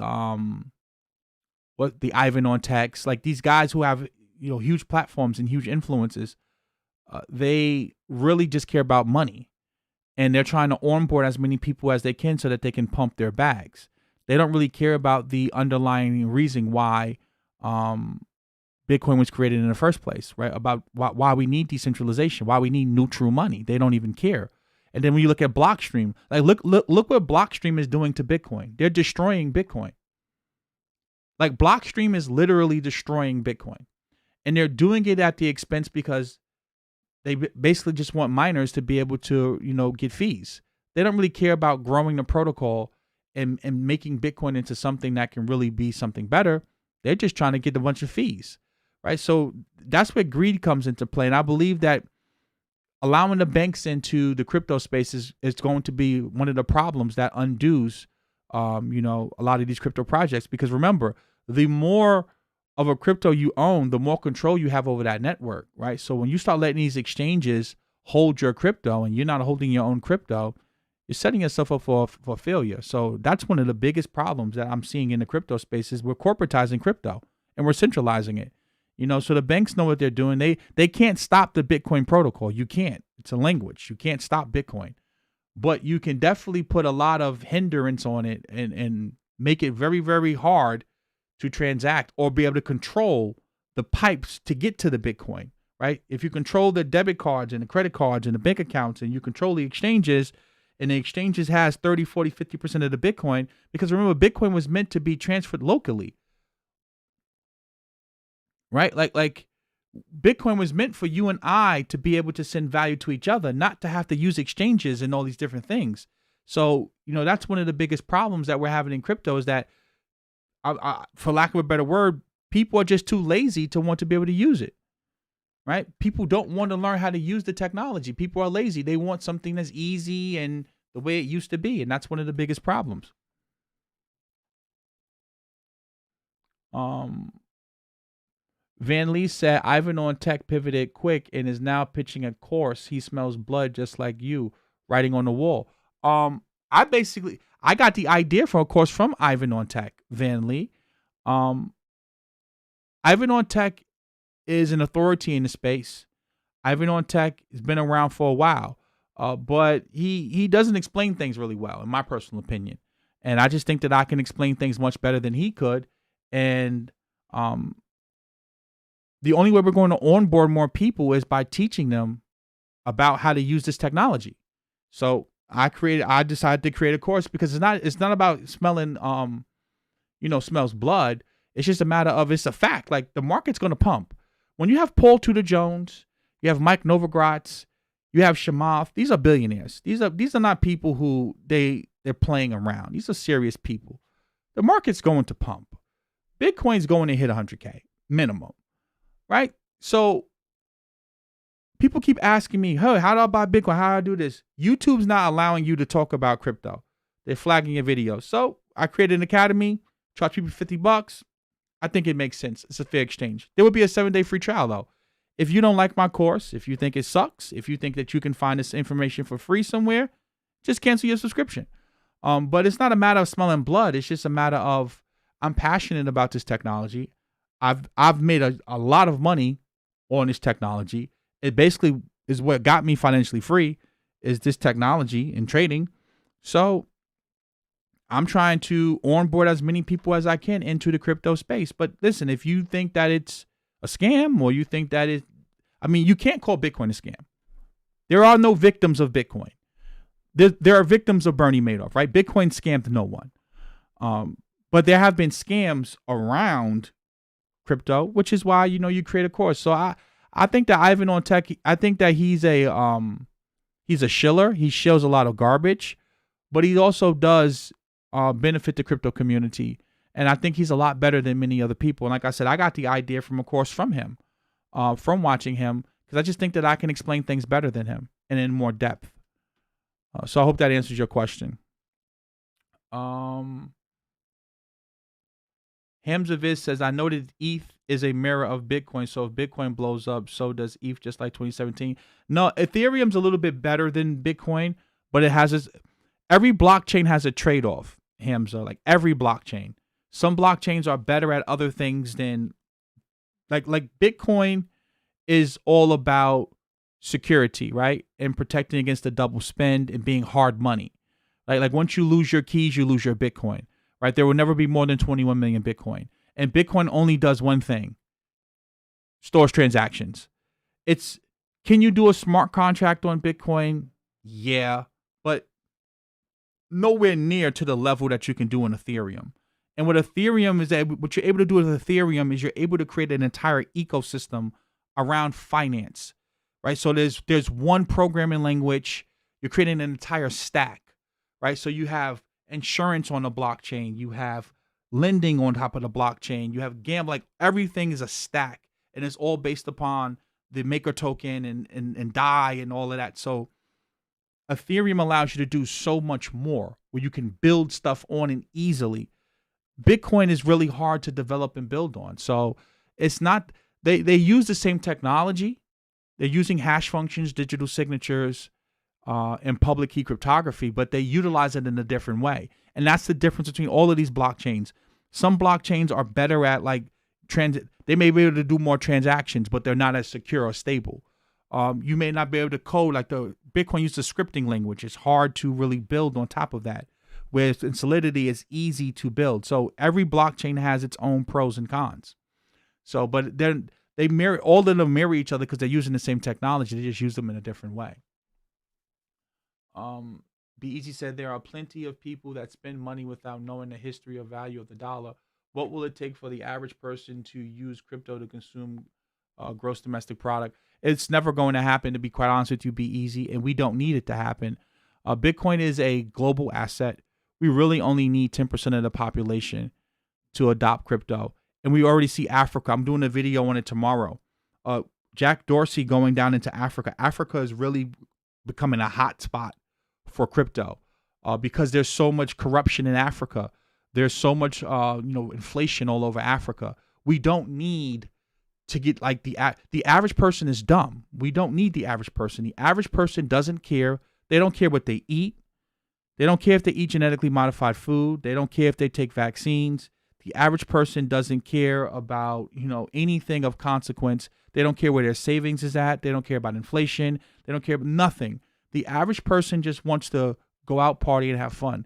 We don't need those people. We need the serious people that are going to want to really develop and build, and they want freedom. We need people that want out the matrix. Because let me tell you what happens. As this system gets exposed more and more and more, the average person is going to eventually wake up. And that's when you're going to see crypto take off. Waking up is just a matter of, getting sick and tired of being sick and tired. But most people are dumb.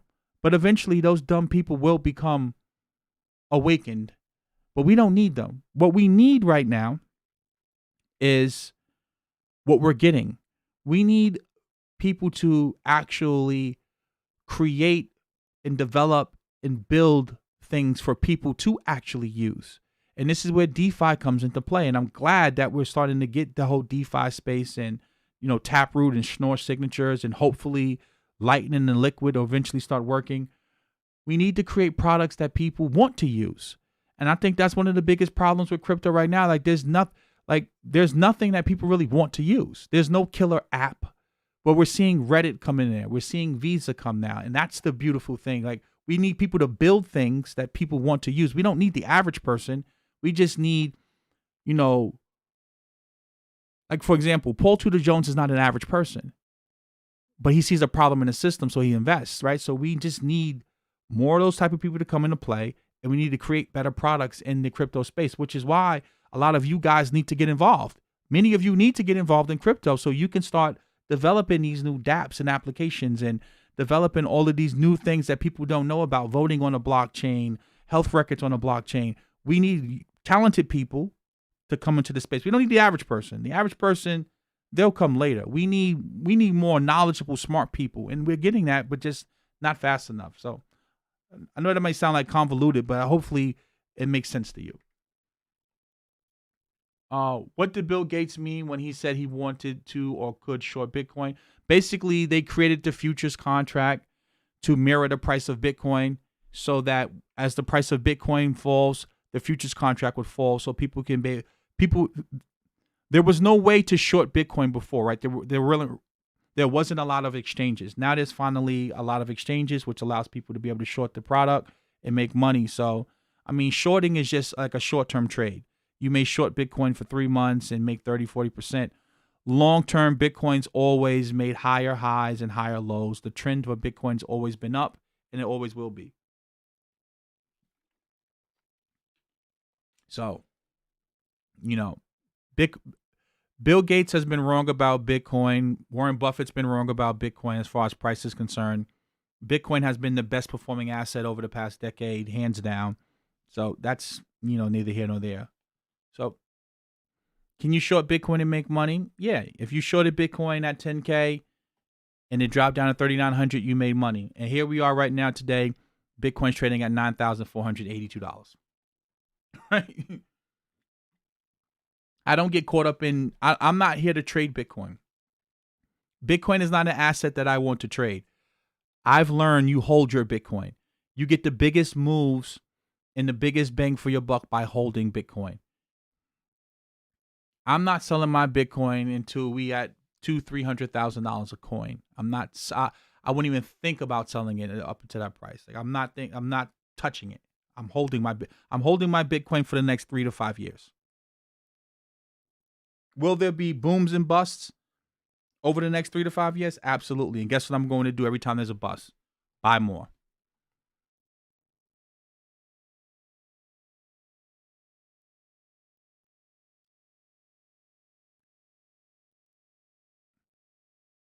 I recommend crypto over the stock market any day because crypto just offers you better risk to reward. So, not DX. Like Ethereum's a $23 billion market cap. I believe in the technology. I believe that this is the future. I'm not focused on the stock market. I trade stocks. I trade the stock market as far as futures is concerned. So if you want to play in stocks, you can do that. But I trade futures, and I plan on within the next 6 months to completely get away from day trading futures and mainly just 100% going into crypto. I'm about to make the full commitment where I believe in this technology 100%, and I'm going to make that full commitment. So I should have more than enough money saved up, and I'm really going to dive deep and just take a leap of faith. Hey, I may end up looking stupid at the end of the day and having to go back to trading, but I really believe in this technology.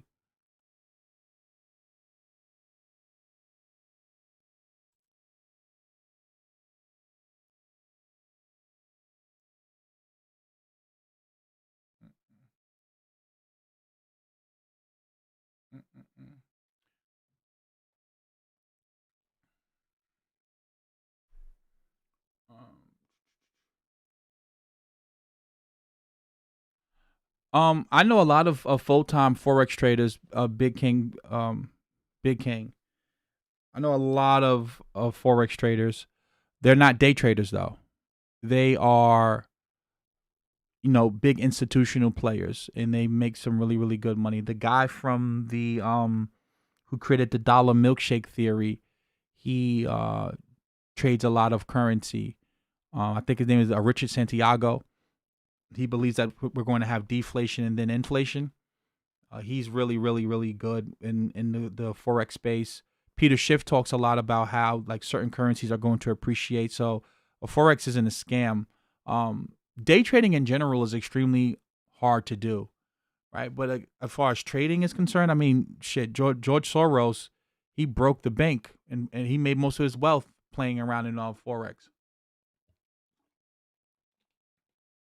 Yeah, I use NinjaTrader. Darren Blake 305. I use NinjaTrader. I use some other tools. Like I have custom built indicators in a trading system that I utilize built on the NinjaTrader ecosystem to use NinjaTrader. So NinjaTrader is definitely for me. I like NinjaTrader. I'm more of a creature of habit, but there's plenty of other platforms. Thinkorswim is another platform that people utilize. Yeah, Spencer Dinwiddie Taylor.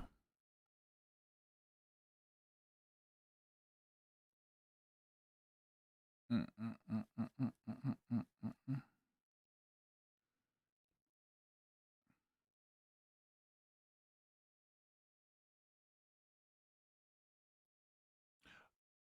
Yeah, Big King, I would agree with you on that one. I've never met exclusively a forex trader. I would agree with that.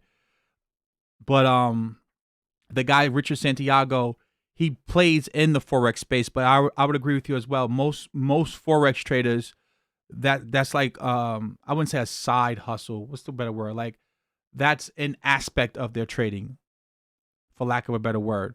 But I haven't met just one straight forex trader. I would agree with you on that one. They play in options, they play in the stock market, they play in the futures market and derivatives market. So I would agree with you on that one. Like they play in other markets as well. My second top crypto is Ethereum. Duke King Productions. My second crypto I believe in is Ethereum. And I'm be honest with you guys, man. If Ethereum can figure out DeFi, that's going to be huge for Ethereum. That is going to be huge. If they can get it up and running with no bugs, it's going to be huge.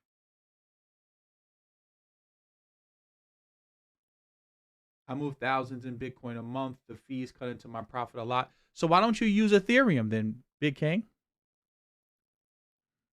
Right? Why don't you use Ethereum if Ethereum has lower fees? So why do you use Bitcoin if you're gonna hit it with the fees? Oh, looks like the stream went down. It just popped back up.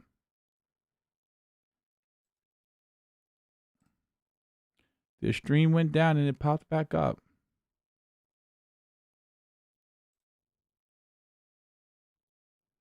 Oh, I'm back now. So I wouldn't touch the real estate market personally unless it's a really, really good deal and it cash flows really well and it's in a good neighborhood. I would be very, very selective in my real estate. I would not be a person right now gambling in the real estate, trying to do like that whole fix and flip and all that type of stuff. I would be very, very, very, very hesitant about real estate right now, especially with tenants not paying, being able to go into forbearance. I would be careful with that. I would not, them being able to, not pay their payments. I would definitely be very selective of real estate. Very, very selective. Like I have a tenant now in one of my properties who's giving me hell, who's not paying me. So be very, very, very careful. Be careful with that.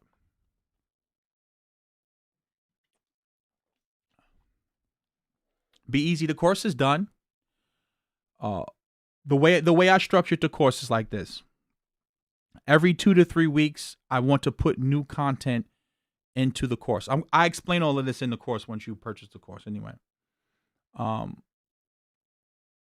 I structured it from the standpoint of the introduction level Bitcoin course is really going to lay out hash functions, digital signatures, public keys, talk about mining, talk about nodes.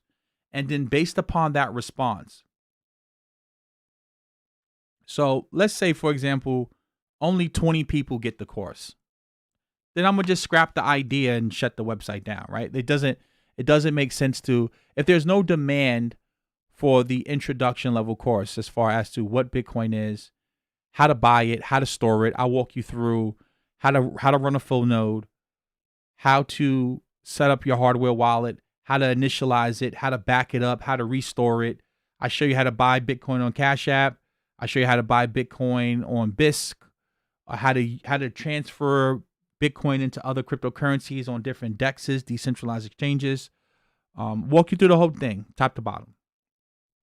Altogether, the course is about 4 hours.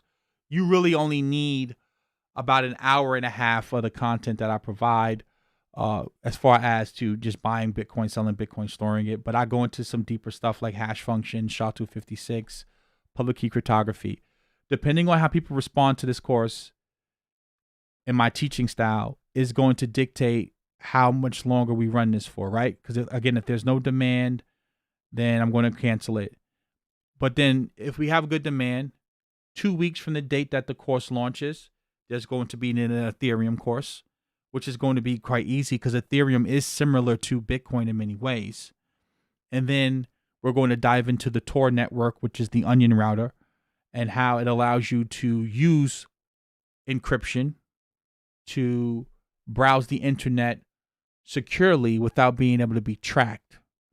I think that that's really going to be important. Then we're going to dive into privacy coins like Monero, Zcash, and Dash, because Monero is what Bitcoin was supposed to be as far as privacy is concerned. And then after that, really dive into the math behind Bitcoin and cryptography in general, modular arithmetic. But again, these are going to be some real high level stuff, topics and concepts that are going to be extremely boring for the average person. So that's why I said I really want to see how people react and respond to the Bitcoin course. If people respond well and they enjoy it, because remember, you're getting this stuff for $50 per month. Now, the cryptography course is going to be a separate course. In the programming course, like developing dApps, that's going to be separate because I can't teach that, right? I don't program in Solidity. That's not what I do. So I'm going to have to outsource that to someone. And obviously, they're going to want to get paid. So again, that's going to be a separate course. But I believe that all of these things are important. And you know me, I believe in full transparency. I got this idea from Ivan on Tech. I just think that I can do a better job than he can. And I think I can reach more people than he can. So that's why I decided to do the course. And there's just certain things that I feel that he doesn't discuss that I want to talk about, like the Tor network. I think Tor is extremely important. And so many people don't know about the deep web and the dark web. Like there's a whole, the dark web is much larger than Google. Like when you go on Google and you see those little 10 pages, those are only the pages that are indexed that Google allows you to see. There's literally thousands of websites and places that you can go that aren't indexed on YouTube. And the Tor network allows you to do that. Like the Tor network allows you to go into the dark web, the deep web, where you can go get people assassinated if you want to. You can buy drugs, like legally. Well, not legally do this. I mean, but like it's accessible. It's a better word I meant to say. Not legal. It's not legal. It's not legal to kill people, guys. It's not legal to buy drugs, but it's accessible. And when you use like the Tor browser and stuff like that and the Tor network properly, might I add properly, there's black markets. You can buy organs. There's all type of things you can do on the internet. And again, I'm not going to teach you how to do these things. I want to be clear. I'm not going to teach you how to kill people and to buy people's organs and stuff like that. I'm just going to let you know that these things are available, right? My job is to onboard you into the world of encryption and public key cryptography and privacy and why it's important. There are ways that you can use a 3D printer to print weapons such as firearms. So again, I'm not going to teach you this stuff. I'm going to open up your eyes to certain things, let you see what's possible, and then you will go down that rabbit hole for yourself. My job is I just want to onboard people and open your eyes up to how powerful the internet truly is. And also, when you find out about a lot of this stuff, it's going to scare you, right? Because you'll start to see how easy it is for you to get hacked. There's websites that sell all your information. Like I guarantee you, your passwords for most of your websites, people already have your website, your social security number, your identity already has been cloned. All of that. So open you up to why encryption is important, why privacy is important, how the dark web works. Just from that standpoint, is going to make you appreciate your privacy a lot more than you already do. So again, I want to be clear. I'm not going to teach you how to do illegal stuff. I'm not doing that. I'm teaching you about the power of encryption and why, centralization is problematic. Because if you think about it, right now, I think BlockFi was hacked, right? BlockFi holds a bunch of data, right, for people who buy and sell cryptocurrency, of affluent people. And that's one of the problems with these centralized exchanges is they have so much of your information.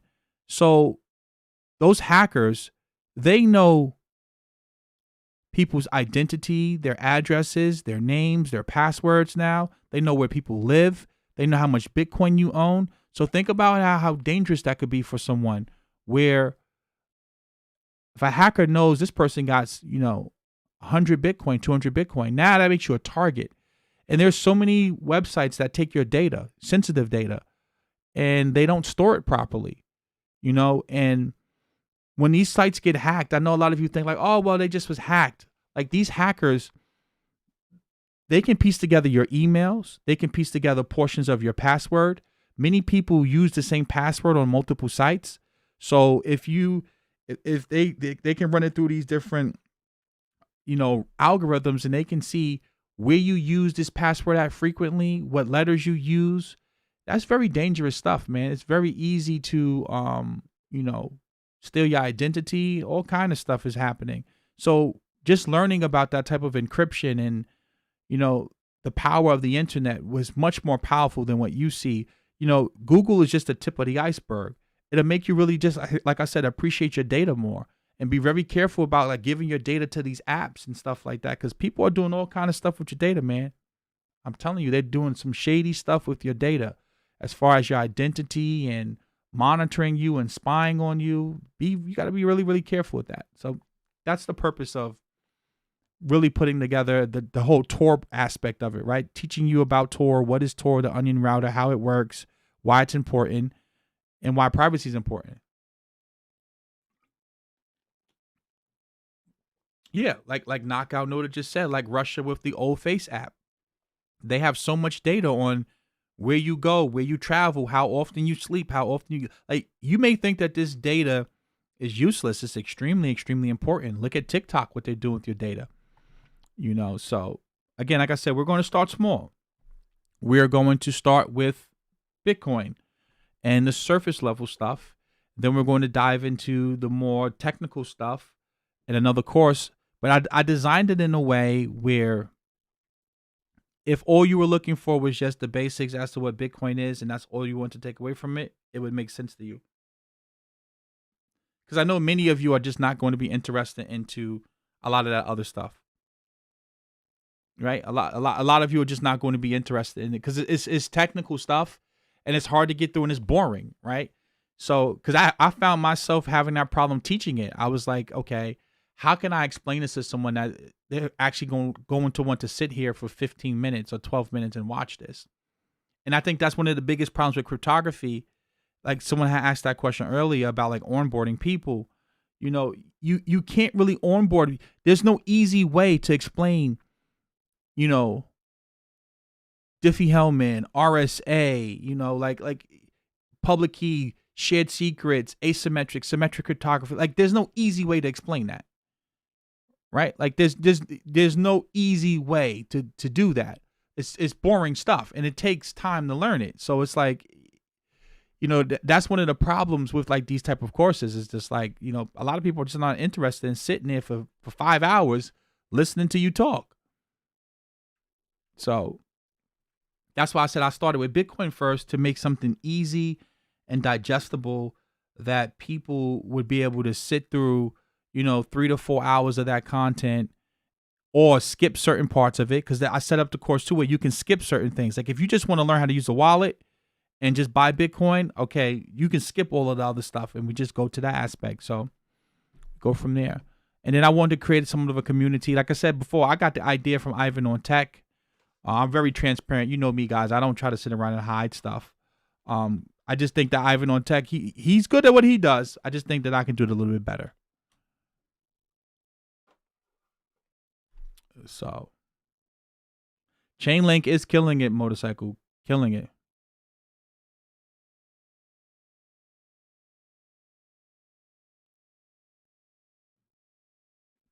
Yeah, and Be Easy. See, again, Be Easy, you're explaining things a lot better than I could today. You should be up here doing the stream. He says, is there anyone you recommend me listening to in crypto that doesn't have a strong accent? I'm a nerd, but I need to be able to understand what's being said. And like I said, that's one of the problems with Ivan on Tech is that he's very knowledgeable, but he speaks very fast.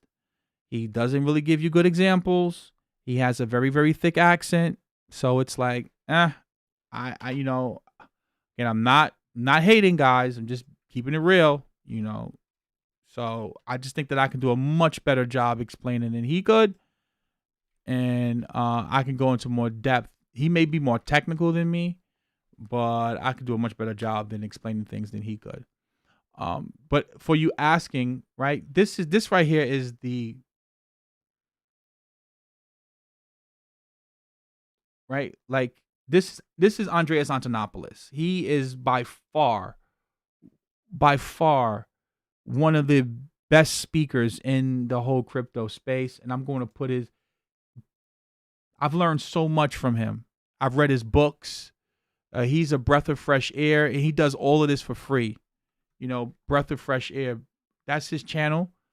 You can go here and learn so much about it. As you see, I watch all of his videos. Go look 4 years ago. I've been watching his videos. The problem with Andreas is, like I said before, if you're new, where the hell do you start? Like if you come to this page and you say, okay, I don't know anything about Bitcoin, and I want to learn about Bitcoin, where the hell do you start? This man has probably 500-600 videos on his channel, right? So you don't know where to start. It's too much. And that's one of the problems with the crypto space. And again, someone asked that question about onboarding people.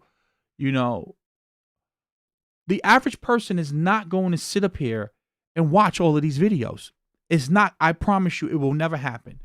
You're not going to get someone that's going to sit here and watch each one of these videos. You won't get it. And this will scare people off because they're going to say, there's no way in hell I'm going to sit up here and watch 400 or 500 of your videos. I'm not doing it. Each one of these videos is 24 minutes. Think about this. This alone, if I have kids, I have a wife, I have a husband, I got to go to the gym, I got to cook groceries.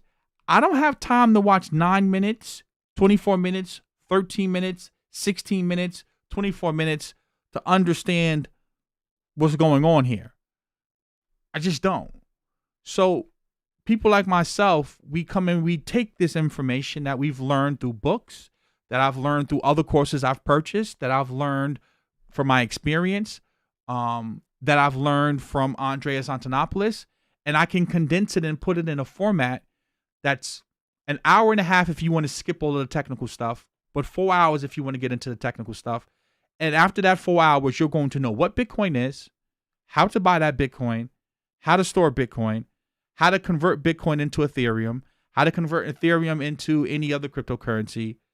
What is a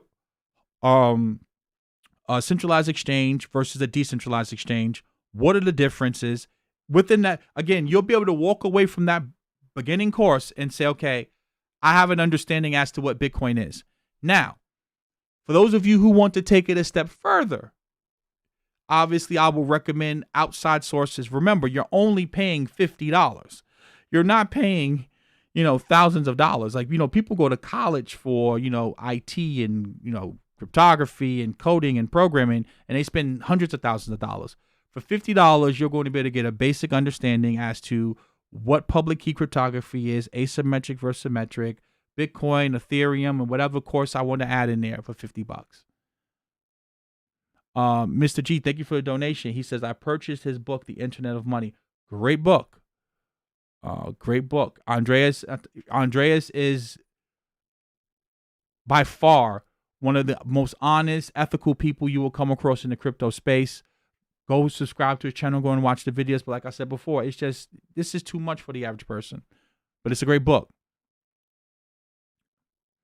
The Bitcoin Standard, I wouldn't recommend that book. That's a book by Safadine Amos, I think his name is. And it's not because it's a bad book. It's just, it's written in a way that it doesn't hold your attention. And I think that that's one of the biggest problems in the crypto space is that a lot of these guys, they just don't know how to hold your attention. They just can't. And they can't explain things in a way that makes sense. Courtney Gibson, right? I mentioned this before about Tezos. And, a lot of people don't like when I say stuff like this because I'm just honest. And people don't like honesty. I've realized that. But I'm always going to be myself. The reason why I like Tezos is not because of the staking rewards, not because I think it's going to be better than Chainlink or it's going to be better than or compete with Ethereum, but as far as technology is concerned, but I just know that people are dumb, right? And people are always going to go for the low-hanging fruit. And the people who I see promoting Tezos, they have a lot of money, and they're going to start to pump it. It's like Richard Hart with Hex, right? And again, I call a spade a spade. You see people like Trevon James and pumping Hex hard. These are people who are promoting BitConnect. And people will always look for the sexy new coin that's going to double and make them money. That's going to double and make them a ton of money. And when I see Tezos, I see that. I see a lot of marketing. I see a lot of hype. I see a lot of influencers getting behind the project, and they're going to promote it and they're going to pump it. And they're going to promote it like it's better than Ethereum. And they're going to promote it like it can compete with Ethereum. And because people like to go dumpster diving, and they're going to look at this and they're going to say, well, the market cap's only $2 billion and it's only $2.80, right? Think about it. So this is only $2.80. I'm going to buy it because Ethereum's $200. Like, see, people don't look at like the technology. They don't care about the blockchain. They just say, well, this is $200 and this is, where's it at? $2.80. They're going to run here and they're going to buy $2.80. It's just people. So it's just math. So I see Tezos pumping because of that, because I know people are going to run into it. I know that the marketing behind it is going to be A1. And I know that the people shilling it are going to be able to attract a bunch of noobs who are going to say, look at this. This is better than Ethereum. That's just the way that's the way crypto works. I've been in here now for almost 8 years, maybe 8.5. I've seen it I've seen so many coins supposed to be the next Bitcoin killer, the next Ethereum killer come and go. I seen Neo, I seen NEM, I seen all of these coins come, pump and dump. I'm watching Richard Hart with Hex right now. 116x on your money if you listen to me. And it's going to sucker in a bunch of newbies. He's not talking about the fact that there's no real liquidity in that coin. And that, like, if you go and hit those bids, those bids are not real. But he can pump that. Right? So I'm just, that's just the way the space works. So I see Tesla. That's why I hold a lot of Tezos. Is the technology's okay. I mean, it's nothing revolutionary. It's nothing new that's going to break the internet, right? But it's the marketing that's going to go into it. And when I see the market cap's only $2 billion, I can make a quick 10, 15x on my money. I'm taking that. Like I'm already deep in the money in Tezos. I'm making I'm already up huge in Tezos. Like I'm making so much money in Tezos. I can cash out right now and be happy, but I know it's going to pump more because I've been in this space for so long. I've seen this time and time again. I know the playbook. I just try to, be brutally honest with you guys because, bulls make money and bears make money, but pigs get slaughtered. And the problem with a lot of people, they're pigs. They're pigs. Rather than take a 2x or 3x, they'd rather go gamble and try to get a 30x. The problem is, just like you're trying to get a 30x, all of the people who was in from the beginning, who pre-mined the coin, or who was an affiliate and was given a coin, they're trying to get that 30x too. You're there when you're up 2 or 3 times on your money, you're their 30x. You're their liquidity to get out of that shit coin.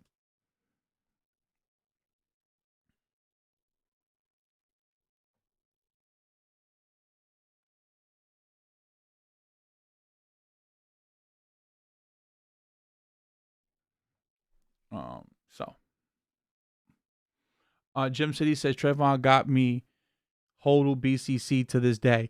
Yeah, well, I mean, he said in the video, technically you didn't lose your money. Well, you did lose your money, and people lost their money because, listen, if you couldn't see that BitConnect was a scam, that's on you. Everyone knew that BitConnect was a Ponzi scheme. Everyone. Anyone with an ounce of common sense knew that BitConnect was a Ponzi scheme. Anytime a person comes to you and they say, I have a trading bot that can make you 8% a day, logic is going to say, Well, why are you giving me the trading bot? Why not just keep it for yourself? See, any person with a brain would say, anytime a person tells you that they can compound money at 8% a day or 5% a day, and they have this trading bot, any logical person or serious investor would say, why do you want to give me the trading bot? Why not keep it for yourself and make all of the money? Or why not take it to a hedge fund or some institutional fund and go make billions of dollars? Right? Any person with a brain would say that. Like, now I get it. Like Jim City said, I was blue pill back then. It's okay. The only way you really learn about scams is by getting scammed. Right? Like, remember, I've been scammed before. I didn't know everything about scams. I wasn't this knowledgeable as I am today. But I talk this way brutally honest because, see, I'm not really talking about you, Jim City Lord. I'm really talking about the newbie that's watching me right now, or the troll that's watching me, and they're going to say, he doesn't know what he's talking about because he doesn't have gold shoes and he's not traveling. So I talk like this, not necessarily to you, but to the new person so that they can understand I know what I'm talking about. I've seen this movie before, and I really speak like this to try to wake you up. Or once you get scammed, it helps you wake up quicker because you can say, well, Eli did say that in the video. If you have a trading bot, you keep that for yourself, or you go out and you license it, or you sell it to a institution for billions of dollars, or you go and lever up and make that kind of money. You don't go out here and, try to sell a trading bot to the people because you want to help people of the world. I mean, if you can make 8% every day, why not just give away money for free? Right? If you really wanted to help the people of the world, why not give it away for free? Then the second thing you knew it was a scam is that if you had this traded bot and it's moving billions of dollars of BTC every day, right? Because it's trading a bot. We should be able to see the volume and the liquidity on these exchanges, right? Like, where's the volume at of this trading bot? Because if the trading bot's making 8% a day, it has to be going in and out the market, multiple times. So we should see this exchange on the volume. I mean, the volume on the exchanges. We never were able to see the volume on the exchanges. So we knew it was a scheme. Right? And it goes back to Brother Polite. I'm glad someone said that. Like, he tells you he can give you 6 streams of income. Well, if he can give you 6 streams of income, his lifestyle should reflect 6 streams of income. If he can compound money, his life should reflect compounding money. Right? Like if you can double money every month, you should be worth hundreds of millions of dollars. Like, see, and people get mad when I say this. Oh, who you think you are? You act like you're rich. No, I have common sense. It doesn't cost a lot of money to get floor seat tickets to certain games. And if you know the right celebrity or the right people, they can comp you those tickets. You can get those tickets like as a gift.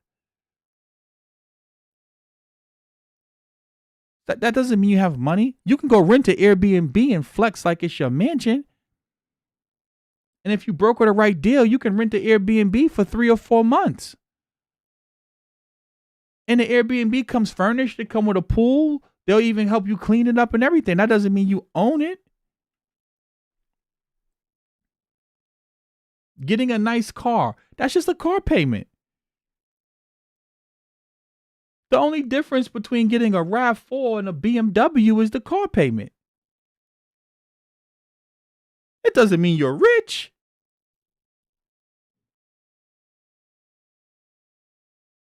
But again, when you're dealing with people who aren't knowledgeable, they're new, like the guy said, blue pill, you're new, you don't know this. And then you come across someone like me and you say, he's a hater. I don't like Eli. He's negative. Always got somebody else's name in his mouth. Always hating on a black man. He jealous over Dame Dash. He jealous over Jay Morrison. He jealous over the real. He's a hater. He's a coon. He's moist. And then I end up being right. Why? Because I've been around long enough. I've seen this before. Investing's not easy. Investing is something that you have to intentionally keep doing over time, and you get better with it over time. You either learn through trial and error, or you learn from someone who's willing to give you their trial and errors that they've been through.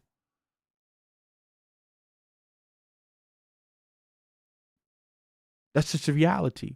Like this course that I'm launching, I'm probably going to lose money on this course. But I have skin in the game. Notice I didn't come to you guys and say, "Hey, can you give me money so that I can create the course?" I didn't come to you guys and ask you to crowdfund this project. I put my own money up. So I have skin in the game. And I don't believe that there's enough demand for me to be able to recoup my money back probably for the next 3 to 4 months.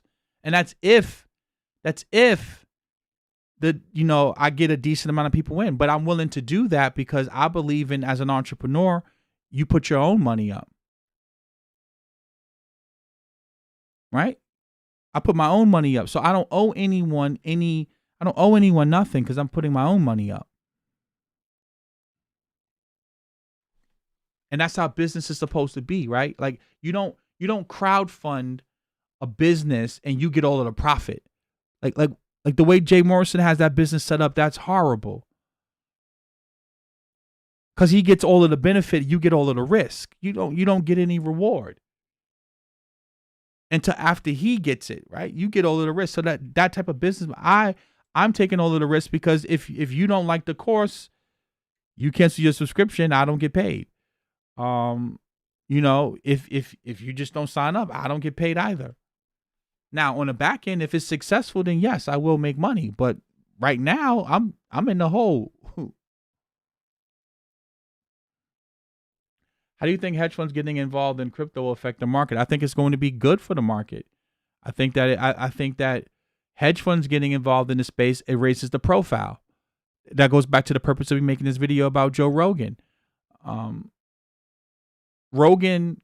Rogan's success will trickle down to other people from the standpoint of it makes the industry serious. Big hedge funds getting involved in people like Paul Tudor Jones and Chamath and Mike Novogratz and the Winklevoss twins. That gives Bitcoin,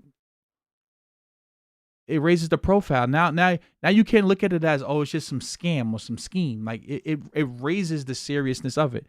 Now, I was just speaking about JP Morgan getting involved. That type of stuff scares me because now you're centralizing crypto and you're taking away what crypto was designed to do. Remember, crypto was supposed to be peer-to-peer, not peer exchange, then another exchange, and then peer, right? Bitcoin was supposed to be peer-to-peer where I can use my mobile device and I can send it to you through my mobile device, not I have to go through an exchange or go through Cash App. So when I see that type of stuff, I don't like that because that's centralizing crypto, and I don't think that that's good.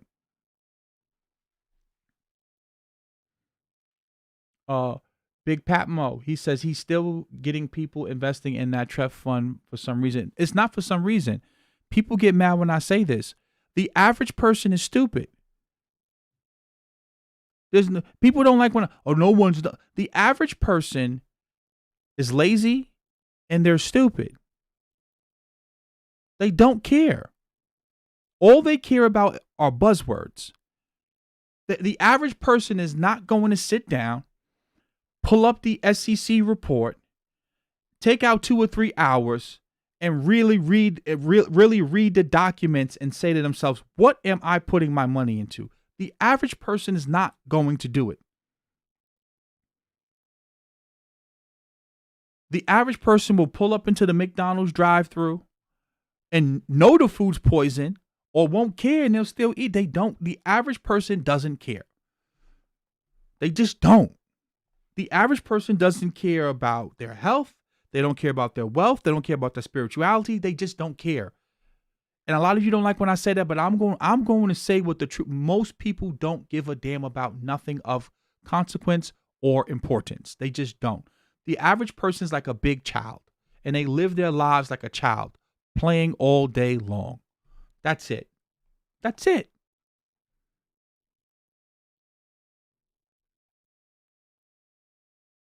Right? I pay attention to what I'm putting in my body. I pay attention to what I'm putting on my body. I want to know where my money's going. I want to know what you're going to do with my money. I want to know these things.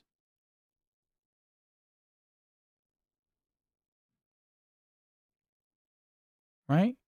I want to know those. I want to know. I don't. Jeremy Strong just said something, and I want to comment on that. I never cared about Jay Morrison's background. I'm not one of these individuals who I like to dig into people's personal lives. His wife working with him, I didn't. None of those things bothered me, right? Like his wife didn't bother me. The swaggy stuff, I didn't really like that. The marketing, that's when it started drawing a line for me, when he was using Tulsa, because that showed me that he's not leading with the product, right? And this is how you can always tell when a person's trying to con you. Like I didn't care about the bankruptcy, that didn't bother me. The bankruptcy didn't bother me. Him going to prison, we all got to pass. Listen, if you're a black man or woman in America, you got to pass. You've done something in your past. I'm not saying you're a criminal, but listen, if we dig into each other's past, we'll all find something that we've said or done or whatever. That's not what I do. What really struck me as odd and put up my antennas as a red flag was the marketing with the whole Tulsa thing. When he kept trying to invoke emotion of, using Tulsa and what happened in Tulsa as somehow as that he was going to reinvent or recreate Tulsa. And me knowing business and being around business and understanding that like you're competing with funds that have billions. You're like literally like there are hedge funds that have $500, $300 billion at their disposal that they can lever up 20 to 1, 30 to 1. You're not going out here and competing with no hedge fund. You're not buying back no block. If Tulsa was a good investment, like that area, you don't think it would have already been gentrified? You don't think it would have already been set up? You don't think there would have been a Starbucks on every corner already? If it was such a good investment. So when I saw that, when I saw him doing that, I said, wait, hold on. He's up to something.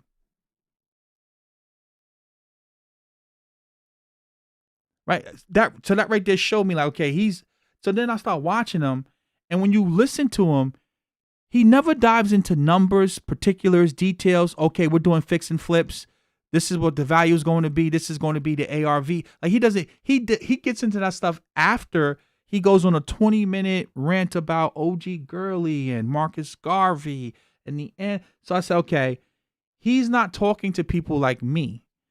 He's talking to people who they're aspirational. They see something wrong in their lives. They want to try something different. And that's who he's talking to. And those are the easiest people to con because they're just looking for something positive. And they're new. And the sad thing is they get exposed. They get exposed to people like Jay, and he takes advantage of that. It's the same as Umar. I noticed that like all the Plight does it, they all do the same thing where they prey on people who want better, who want change, but they just don't really know how to go about doing it. And, the sad thing is change really starts with yourself. Right?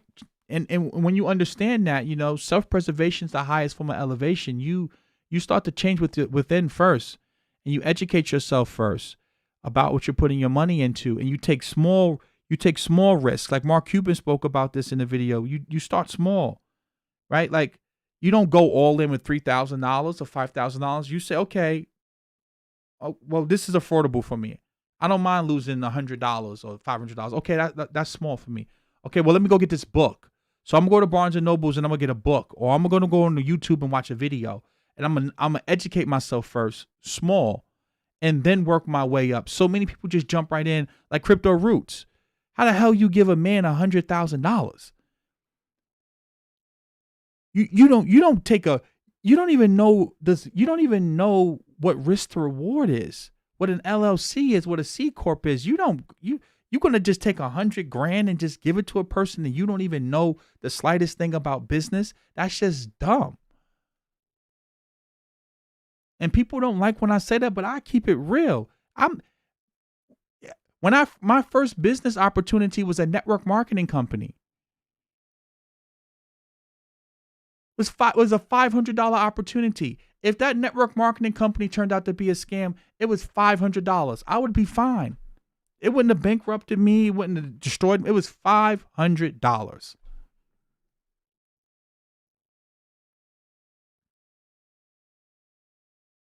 $500. I started small. I didn't start with some big crazy, I'm going in with 10 grand. I was doing a network marketing company, $500. That was my first business experience. And then I started reading books, and then I started, watching seminars and lectures, and that's how you start. You don't just dive in with 100 grand.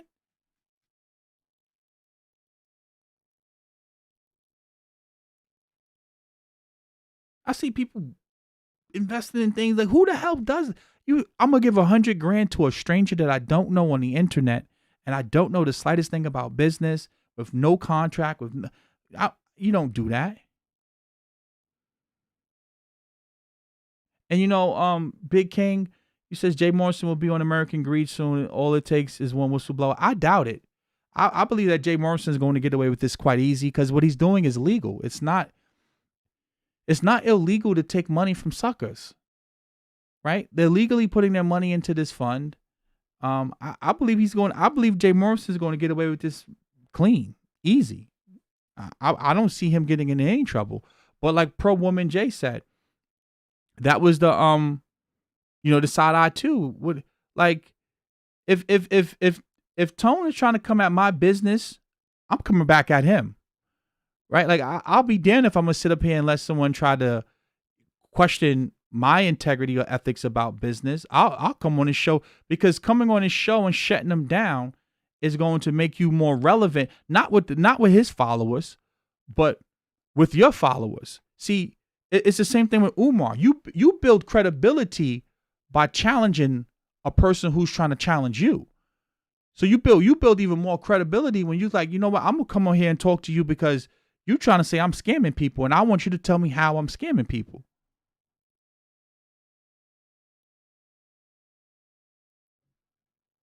Right?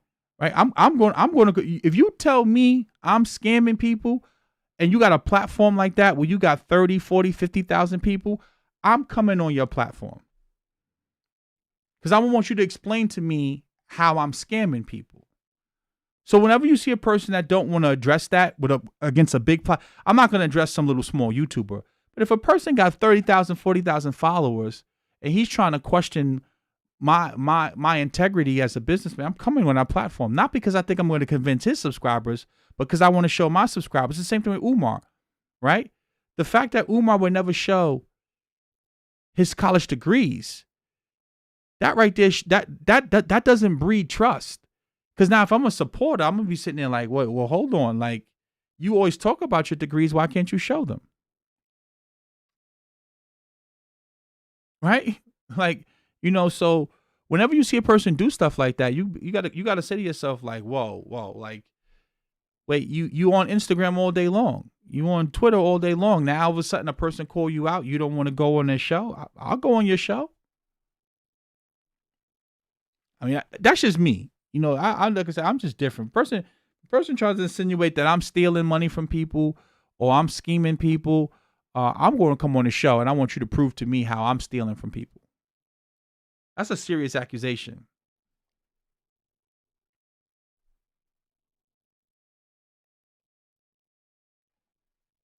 So, yeah, Tilla, I agree with you 100% about the lottery ticket mentality. So many people have a lot, but I cover that in my course.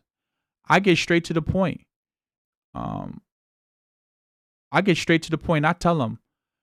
tell people, this information I'm teaching you can find for free on the internet.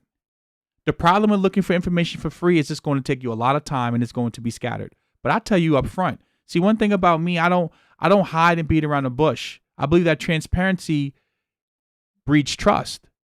And if people trust you and you keep your word, people do business with you and you get more business. See, that's what I've learned. I've learned that when you're open, right, you get more business because people say, okay, this man said this, and this, and he proved it and he delivered. any course you purchase, you can find the information for free. Any course, real estate, unless it's some like real specialized stuff, the internet has democratized information. It's flattened it. It's all over the place. The problem is that's the problem. It's all over the place. So when you pay a person, you are paying for, like someone said earlier, convenience and getting straight to the point. So if you're my fund manager and you're managing my money, I'm not paying you to lose money, right? I'm paying you because I can't do real estate and I don't have access to the connections and things that you have. So I'm paying you. I'm investing in your fund for your expertise. I'm not investing in your fund for you to lose money 2 years in a row, but you pay yourself management fees. You pay yourself a salary. That's not how things work.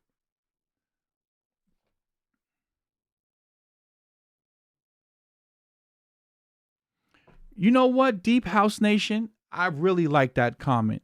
I really, really, really like that comment that you just said.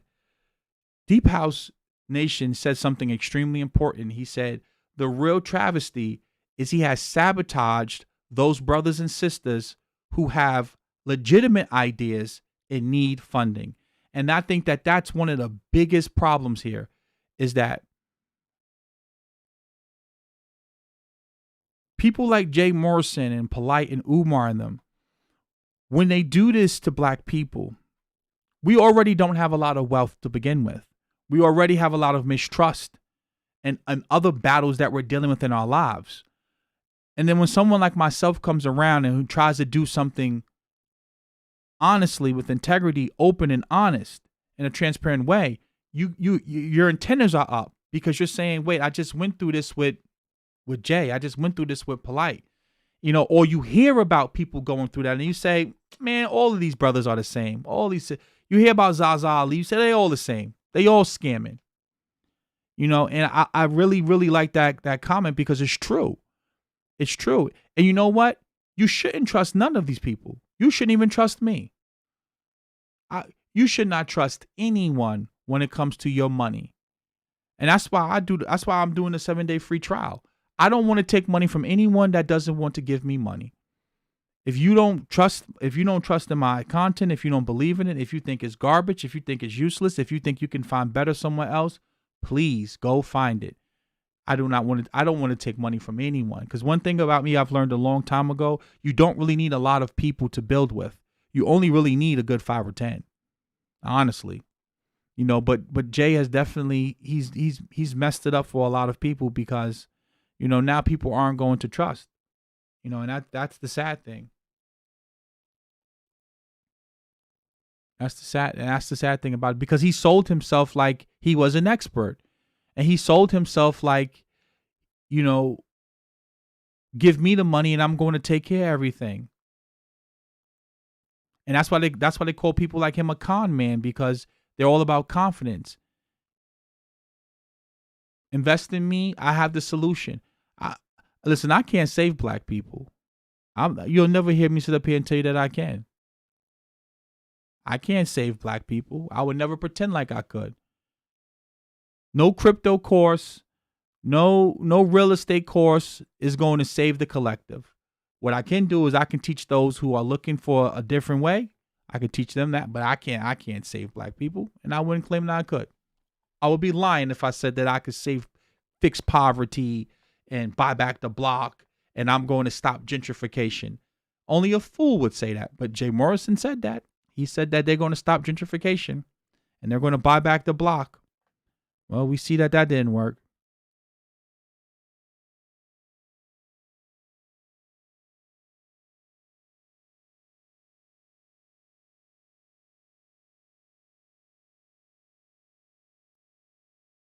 I don't really look at XLM too much, honestly, Mr. Insightful. I don't really focus on that project, so I really couldn't give you any deep insight. Right? I never looked at the project, so I wouldn't be able to tell you too much about it.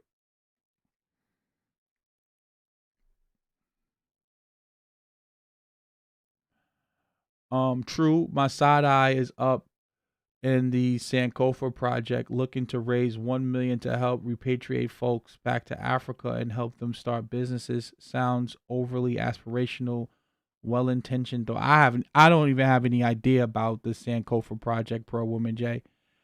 So I wouldn't even be able to mention that.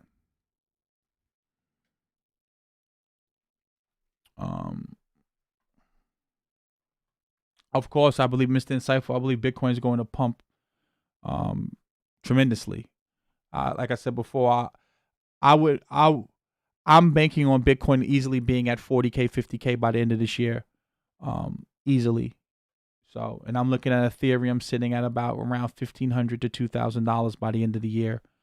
Those are the Ethereum, Tezos, 0x. I always tell you guys, those are my bags that I'm holding. Jay Morrison is buying our Legos. The only blocks Jay Morrison is buying our Legos.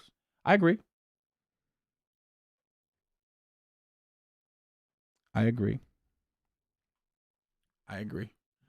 You know, but listen, anytime a person is trying to promote these race-based investment schemes and stuff like that, stay away from me. You stay away from all of these race-based schemes. Listen, investing's about investing. It should have nothing to do with about, race and all that. Like, when you're doing business, right? That's what you're doing, business. Like, I'm here to make, when I'm doing business, I'm here to make money. I'm not here to try to get into this, whole idea, because we know that it's not practical. Like, you're not stopping gentrification $50 million. Jermaine Payne, I like what you said. Free Code Camp is free for programming.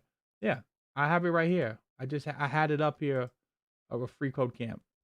I mentioned that earlier. So 100%. Free Code Camp is good. I've spoken about the MIT course. I've spoken about Coursera. I've spoken about Udemy. Listen, take it right there. This guy programming with Mosh. 100%. No, I would never work with Jay. Big King. I would never work with Jay Morrison. I'm gonna be honest with you guys. Like, I plan on really moving away from a lot of that. Like, you know me, I'm not a pro black anyway. I never was into that ideology, that whole, red, black, and green, back to Africa stuff, but I'm a black man and I believe in supporting black businesses. That's why the guy building my website, Darren, he's a black man. Me and him, we've had a great business relationship. I believe in B1. I believe in, if you can find a black person that's qualified to do the job, you pay them. If you can find a black person that you can work with, you pay them. Like, if I can find a black accountant that's good and he can do his job on par with his counterparts of other ethnicities and races, I'm going to pay him. If I can find a gym trainer that can work me out, that's, looks like me, and he's just as good, I'm going to pay him. Like I said, the guy Darren, he's building the website for me. I'm paying. I didn't go to him saying hook a brother up. I didn't come to him and say, hey, give me a deal, give me a discount. No, I came to him. He told me his price. He showed me his work. See, this is important. He showed me his work. He didn't come to me talking to me about the ancestors and all that. He said, these are the people who I've worked with. These are the projects that I've worked on. Can this help you? And is this what you're looking for? I said, yes. And I paid him. That. Simple, right? Wasn't complicated, right? Wasn't complicated. He told me his price. I said, okay, boom, done. But he proved to me that he can do the job, right? Like, he showed me I do SEO. I work for this company. That's how black men and women should do business with each other, right? Like, you're telling me you can do something. I come to you asking you to do it. I show you it. We get it done, right? And I've had no problems with him doing my work for me, and I will recommend his work to anyone, because that's how professionals and black men and women should be able to work with each other, right? No ancestor talk, none of that. No, do business, right? There's a time for charity, and then there's a time to work. right? Like, we're doing business. We're not doing charity here. Like, I'm not going to just give you money because you're black. I'm not investing in you because you're black. I'm investing in you because you're a black man that can do the job, or a black woman that can do the job. And I think that a lot of us, we miss that, like Jay Morrison did not show you that he can deliver on real estate. So he had no business getting $10 million of black people's money.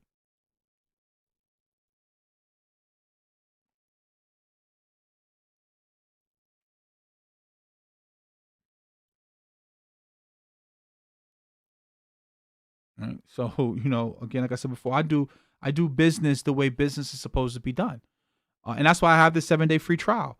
If you come through my course and you say, you know what, this is garbage, I don't like it, you don't get charged. So you have 7 days to figure out if this course is meant for you. And then as we go, we build together. I'm doing a video on that tomorrow, JG, about the I'm doing a video on.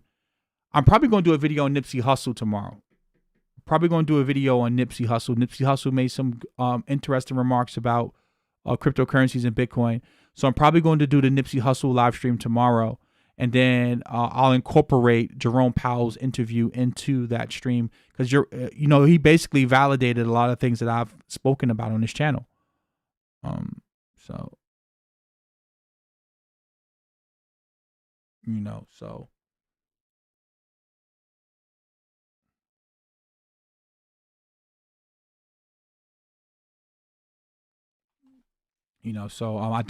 going to speak about that because I was listening to the guy Santiago. He created the dollar shake, the dollar milkshake theory, where he believes that the dollar is going to appreciate. And again, I didn't coin the dollar milkshake term, but I've been speaking about this, where we're going to have the deflation first and then the inflation, because we export so much of our inflation, and so much of the world needs US dollars because their debt is denominated in dollars. And the rest of the world is looking for an alternative. And see, this is where crypto comes into play and gold comes into play, because we already see Russia and China looking for an alternative. So as an investor, it's just obvious, it's in your face. So we're not going to get the inflation right now because we don't have the velocity of money. If everyone is sitting at home and they're not really spending this money that they're getting, you're not going to really see that pickup. You're going to see the inflation once the vaccine comes out and everyone goes back to work and everyone's outside spending money. You're going to see the velocity of money start to pick up, right? And then the reason why the dollar is going to appreciate, what people keep failing to realize, the dollar is going to appreciate against other currencies. It's not going to appreciate against gold.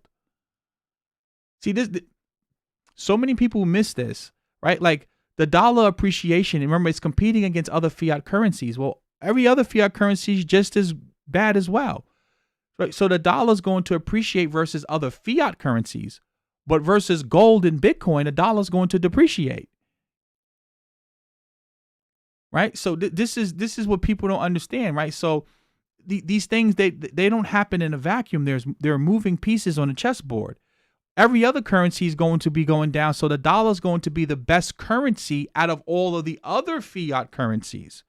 But everyone's going to be looking at gold and everyone's going to be looking at crypto because everyone's looking to get away from the dollar, because the dollar has because remember, like I said to you before, everybody thinks like, oh, the petrodollar, because they got the bombs, they got the guns. No, when you borrow in the reserve currency, your debt's denominated in US dollars. You have to go and find more dollars to service that debt. That's just the reality. Right? But when you start pricing assets in gold and real things that matter, you're going to see like gold's going to outperform the dollar. It's already been outperforming the dollar. And crypto is going to outperform the dollar.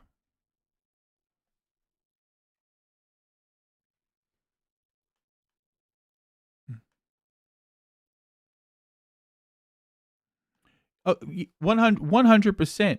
Peter Schiff is about shilling gold. And that's why he always attacks Bitcoin, because Bitcoin is basically competing with his gold investment, right? But another thing too, you guys have to understand is that the internet's a search engine, right? It's an algorithm. So sometimes people will say things for shock value so that people can come on their post and give them engagement, right? So Peter Schiff knows that the Bitcoin community is extremely vibrant, and if he says something about Bitcoin, they're going to come and leave comments, right? So you have to understand, like, some people, they say and do, like Vlad, for example. Vlad TV will purposely write his headlines the way that he puts them, right? And title them that way because he knows it's going to bring clicks and he's going to bring, arguing. So like people will go into his page and they'll call him a culture vulture and all that. And he loves it because while you're sitting on his page, calling him a culture vulture and calling him, stealing the culture, you're giving him engagement. You're giving him views, which makes his content relevant, which makes his platform relevant. Whether it's good publicity or bad publicity, it's publicity. Boyce is the same way. Boyce has mastered that art. Like, Boyce knows that by talking about Lizzo, whether people are agreeing with him or hating on him, it's bringing him attention, which makes his content always rank because search engines is all about engagement, right? These algorithms, all they care about is watch time and engagement. So he understands that. A lot of people understand that, and Peter Schiff does that as well. Like, it's marketing. He talks about Bitcoin. It's not that he believes that stuff that he's saying about Bitcoin. He just knows that there will always be people who will want to take the opposite side of whatever is popular. And that's what happens, right? Tekashi 6ix9ine is another one. He's mastered the art of that's how he keeps your name relevant. It's like Tommy Sotomayor, right? Tommy is very smart, and many of the people who attack him, they're actually dumb, right? Because when you make videos about Tommy every day, you're inadvertently promoting him. You're marketing for him. Like, because you are speaking about him, so that tells the search engines that this must be a relevant, popular guy. Like even Hassan Campbell, when you see people constantly make videos about him. So that tells YouTube this is an important person because everyone's making videos about him. And then you're linking back to his video, so you're creating a backlink. And then you're going and watch his video so you can hear what he has to say. So you're inadvertently promoting him and making him more popular or more relevant than if you just ignored him.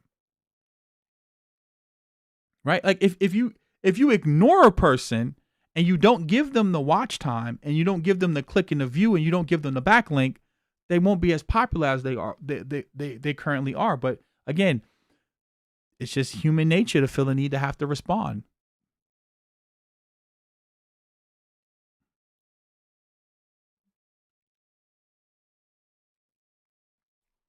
Right? That's just the need. People always have the need to have to respond.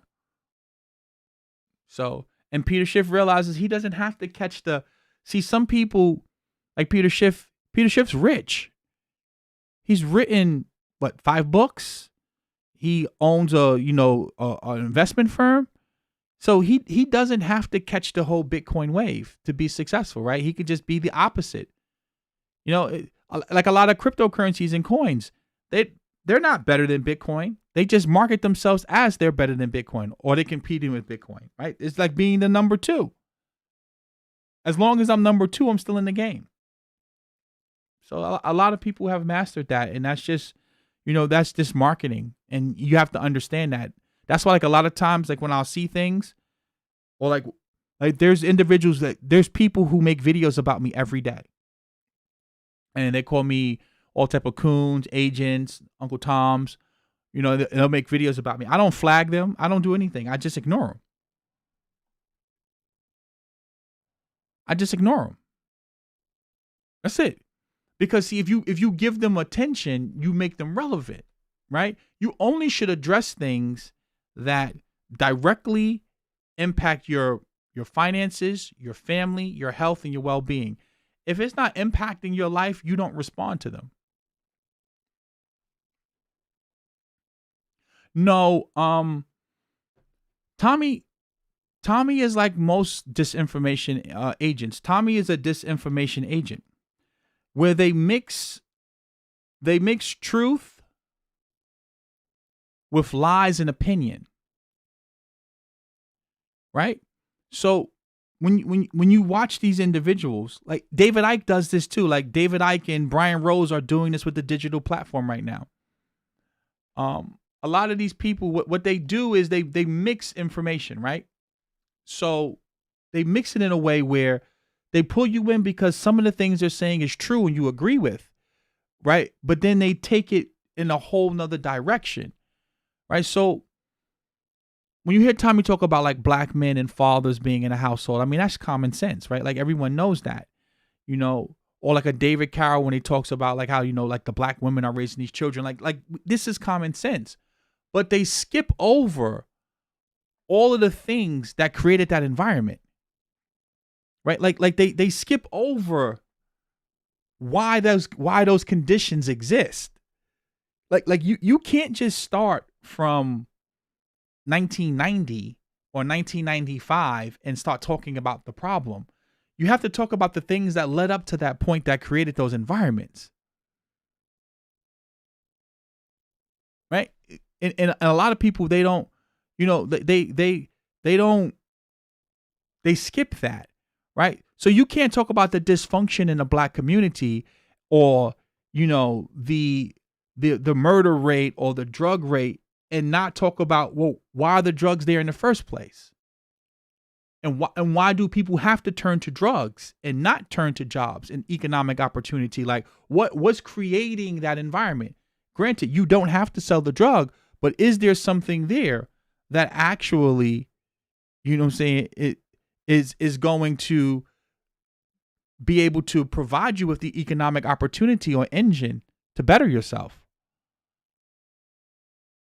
They skip over all of that. They skip over the CIA bringing in drugs, the difference between crack and coke. They skip over the 1994 crime bill. They skip over Jim Crow, redlining. They skip over all of that, and they just go straight to the problem. You can't do that. That's intellectually dishonest. If you're going to have a conversation on race, you have to have an honest conversation on race. Yes, there are problems with black culture. I totally agree. But there's who promoted that culture, who created that culture, who mass marketed that culture. See, like you can't just point at the problem and then not look at, well, who's encouraging that problem and fostering that problem, right? Because in order to solve a problem, you must first understand where it actually stems from, right? But again, when you talk like this, and that's the problem with a lot of conservatives, is that their talking points are spot on. We have a high homicide rate. We have high dropout rates. We have high teen. All of these things are true. Big King said hip hop. Oh yeah, all of these things reinforce negative stereotypes and negative culture, and we have a very, very piss poor culture. I totally agree with you on that. You'll never hear me make excuses for the condition of the black people, because we play a part in that. And you'll never hear me say that. But to act like you can just correct this without what's the word I'm looking for? Without intention being put on solving the problem and putting resources behind it, like really making a real effort, right? This is not something that you can lecture away, because there are structural problems that have been put in place through a system. Right? Through a system, right? Like this didn't have, right? Like the CIA bringing drugs into your community. That's not an accident. That's systematic. That's systemic. That's a government infiltrating your community and giving you drugs. You can't skip that. You can't just act like that didn't happen. You can't act like back in I think it was 85, that the police department wasn't detonating bombs in Philadelphia on top of people's house. You can't escape that and act like that didn't happen. But yet, like I said before, you deal with a lot of these conservatives, they just want to skip over that, like these things didn't happen and these things weren't intentionally done to black people. You can't skip over that and just go, oh, well, we're all equal today. You can't do that. You can't that's like playing Monopoly. Monopoly is one of my favorite games, right? You can't let somebody play the game for 3 hours before you and they own basically 3/4 of the board, and they say, okay, let's play the game. Now we're going to play now you can start playing. I own 3/4 of the board. We started playing before you were ready. We done took all the money out the bank, and now you can start playing. And you're going to start playing with $200. That's not fair. But again, life isn't fair, right, guys? So let's just be real. You gotta do what you gotta do, right? So my whole point of saying this is saying that, like, Tommy says a lot of things that are true, right? But he skips over a lot of the root causes of the problem. So it's not that I agree with his talking points. Everyone. I mean, I'm pretty sure, David Duke probably has some talking points that I agree with, or some white supremacist may have a talking point I agree with, right? Or some racist. Just because I agree with your talking point doesn't mean I agree with the entire, thesis that you're laying out. So again, like I said, Tommy says some things that I agree with, but Tommy loses me because number one, he's always looking for the angle to blame the black woman or black man for what they're doing, and he doesn't take that same amount of effort and energy to also look at the systemic problem. And that to me is just I couldn't take that serious. But again, I believe, going back to my point, I was talking about Tommy, people like Tommy, Peter Schiff and them. There's business in taking the other side of an argument. There's, like, Candace Owens does it. Candace Owens does it amazingly. Candace Owens is amazing at stirring the pot, and she purposely takes the other side. So if everyone's talking about how bad the pandemic's going to be, she'll purposely take the other side. Anytime a black man is brutalized by the police, she purposely takes the other side because she knows there will be a marketplace for that. You neutralize people like Candace Owens by not paying attention to them. You neutralize the Tommy Sotomayors by not paying attention to them. You neutralize the Peter Schiffs by not engaging them, because you're giving them what they want, which is engagement. So, like I said, Tommy knows there's going to be 20 videos made about him every day. So think about it. You're working for him when he's not working. You're promoting it. Same thing with Hassan Campbell. You can call him a fraud or fake, whatever you want to. Every time you make a video about him, you are promoting him. It's okay to make 1 or 2 videos and keep it moving. There are people who have dedicated their entire YouTube channel to making videos about Hassan Campbell. So you're inadvertently promoting him.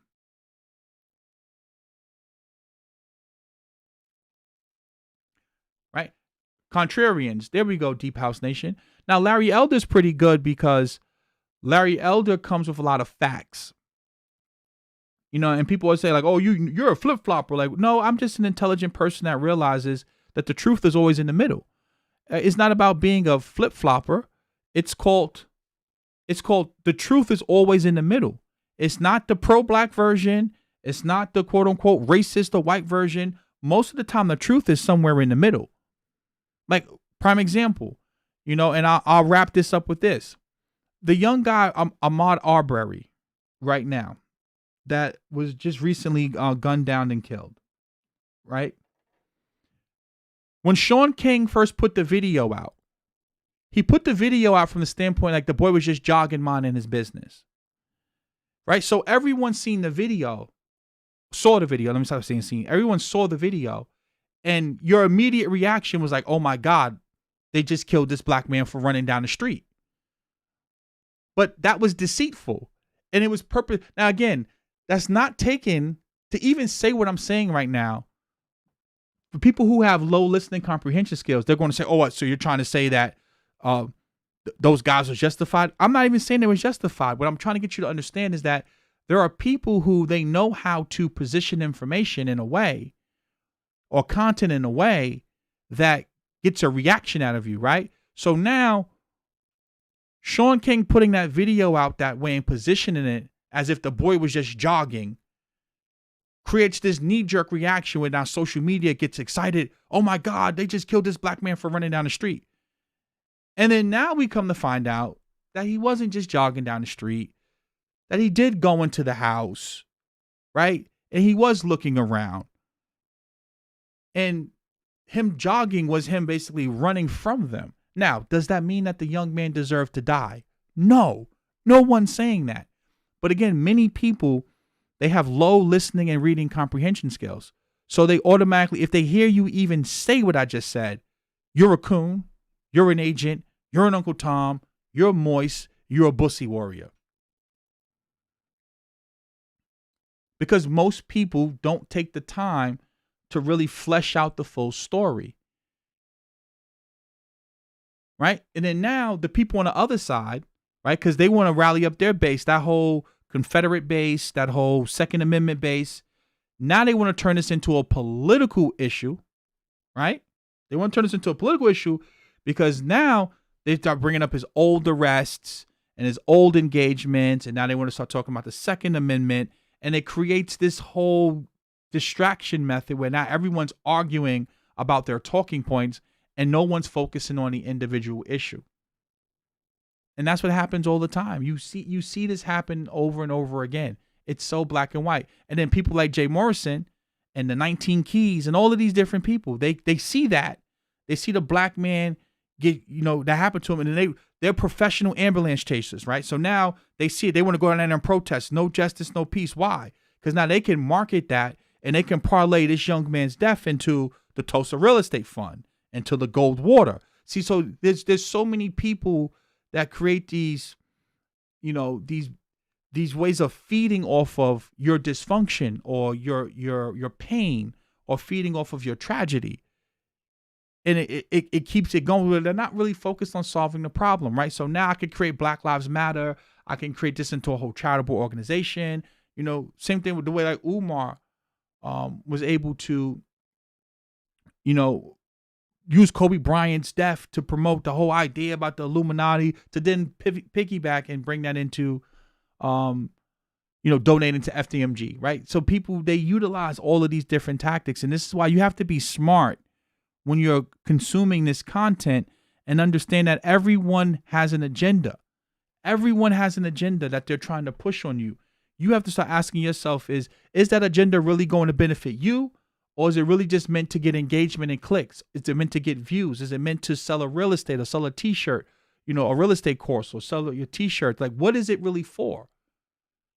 So be very, very mindful with the internet. And I know sometimes I go on these rants, but they all tie in together because everyone's on the internet. And some people, they'll say things that they don't even believe, but they just know it's going to get value, shock value. Like Howard Stern used to do that all the time. I see a donation came in. Let me check this out. Evans Ulysses, thank you for the donation. I see you asked this question twice, so let me read it twice. It says, greetings. Is there anyone maximizing blockchain for compensation and paying for the owners for streaming through music or podcast content? What's your take, my brother? And then you commented again. Let me read it again. You says, what is your take on blockchain technology for compensation? Okay, same thing for being a content creator. Some say it may be the new thing in 10 years, if not sooner. Would love to hear how you feel about that. Okay, that goes back into the whole idea when I was speaking about voting with the blockchain. A blockchain is simply a database that is used to spread out the duties of basically verifying, protecting, and managing that data. So rather than having one central point of failure where they can change things, manipulate things, the blockchain is spread out across, let's say, thousands of nodes, millions of nodes. In Bitcoin's case, nodes can also be miners. But then you need people who are going to want to validate those transactions or validate that data and manage and protect and store that data. You have to incentivize them in a way to do that. So you have to create some type of a currency. This is where the whole idea of cryptocurrency comes into play. Because in Bitcoin's case, miners are rewarded for maintaining the network and validating transactions. They're rewarded new Bitcoin in each new block. So there has to be some incentive to do so. So when you think about music, what incentive is it going to be for me to validate the network? What are you going to pay me in or give me to maintain that? And what am I going to have to give up to not cheat that network? See, in Bitcoin's case, remember, you're spending electricity up front. In Ethereum's case, you're spending electricity up front. This is where proof of work comes into play.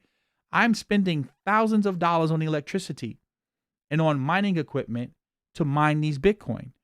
And it's going to take me anywhere from 3 to 5 years to pay off this equipment and the electricity and all the stuff that I'm consuming, right? So I have a vested interest in making sure that by playing by the rules, because I'm spending my money and my electricity up front and I'm getting paid on the back end Bitcoin. So I'm incentivized to maintain the network in that way. And I'm punished if I try to cheat the network, because if I try to cheat and I spend electricity and I don't get the Bitcoin, then I just spent my electricity. So when you look at these other platforms that try to utilize blockchains, they can't utilize proof of work, right? They're not going to utilize it because it uses a lot of electricity, which then goes into proof of stake, where you basically have a bunch of people who can afford to buy that particular token to basically buy the right to validate transactions. That's where proof of stake comes into play. But then that creates like what is known as sort of like a monopoly, because only those who have the money can be basically a validator on the network. So until someone can solve that problem, I don't really see like a lot of these ideas about the blockchain, like, medical records or music or voting on a blockchain, until someone can basically solve the incentive mechanism, the game theory behind it. So I'm pretty sure there are some coins out here trying to do it. I don't know of any coin personally. Like I said, I've really only been focusing on Bitcoin, Ethereum, Tezos, like coins I own. But again, I want you to understand that. So this may be something you may want to look into, because again, whoever can solve those type of problems, you're going to make a lot of money. If you can figure out a way to put voting on a blockchain, to put music on a blockchain, and incentivize people to maintain that blockchain, maybe you can pay the validators or the miners the fees from the music or some royalty or something, right? But you have to figure out a way, right? Remember, the whole purpose of a blockchain is someone has to maintain the integrity of the blockchain. Someone has to secure it and protect it. There has to be an incentive for them to secure and protect the blockchain. If there's no incentive that's worthwhile, it's just not going to happen. So I cover this in the course. Don't worry. I go into deep detail about what is a blockchain and why Bitcoin is so unique. Because what people don't understand about Bitcoin is that Bitcoin is not, the technology underneath Bitcoin is not new. Hash functions, digital signatures, and public key cryptography has been around for decades. This is not new technology. Satoshi was able to blend those three technologies together to solve the double spending problem. See, there was DigiCash, there was Hashcash before Bitcoin. I believe it was B Money, and then it was BitGold with Nick Szabo. Like, there were many other implementations of digital currencies. The problem was you could not stop the double spending.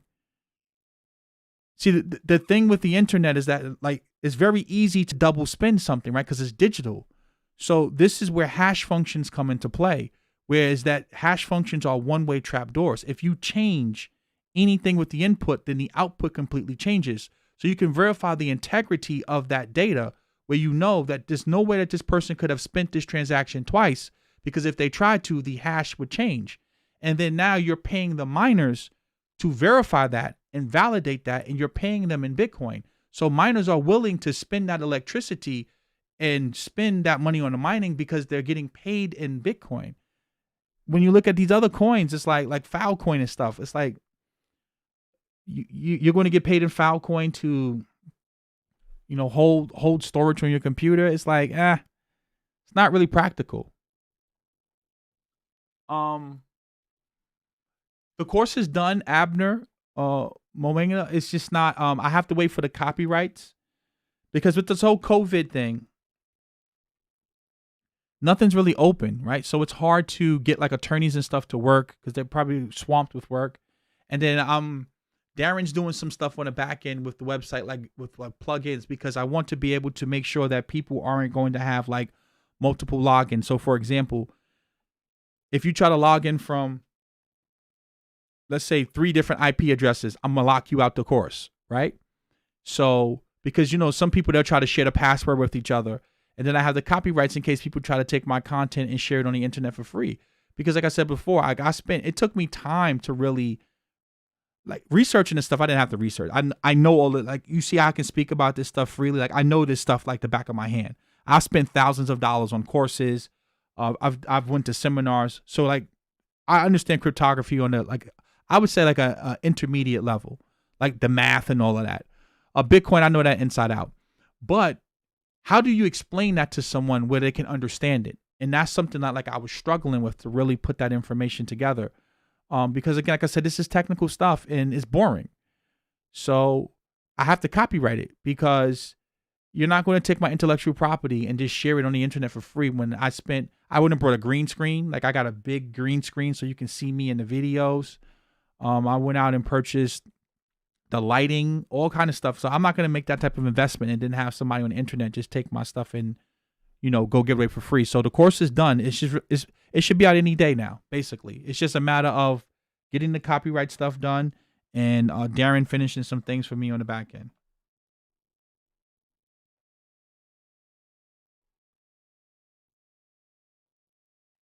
So, and Ulysses, I hope that makes sense to you. I know, again, like I said, I know a lot of this stuff may be technical, but once you go through the course, I'm able to blend it all together so you can see how, Bitcoin utilizes digital signatures, hash functions, and public key cryptography, and it blends it in a way to solve that double spending problem. So, and then as I said before, we start with the basics of Bitcoin. I don't get too technical, but I get somewhat technical in the introduction course.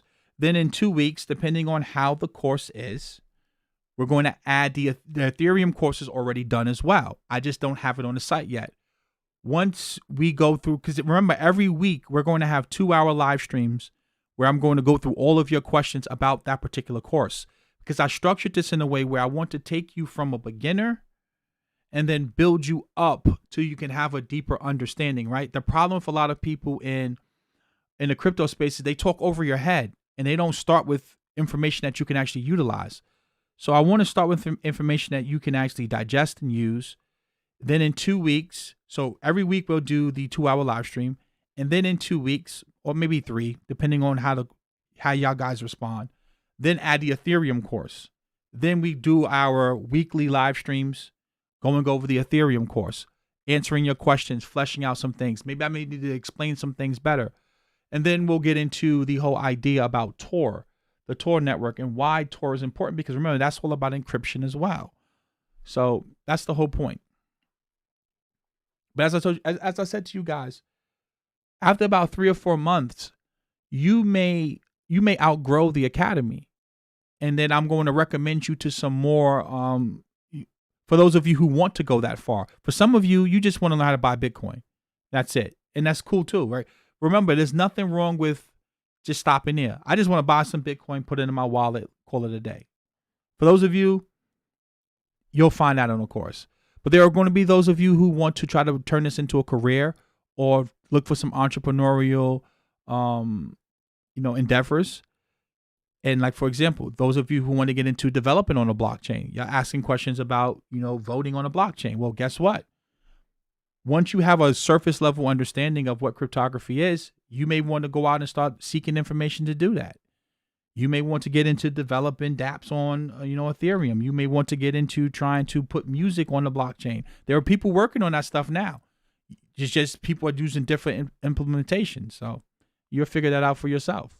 That's the beautiful thing about this space, is that the opportunity to innovate is endless. It's so much opportunity. You just really need to get started.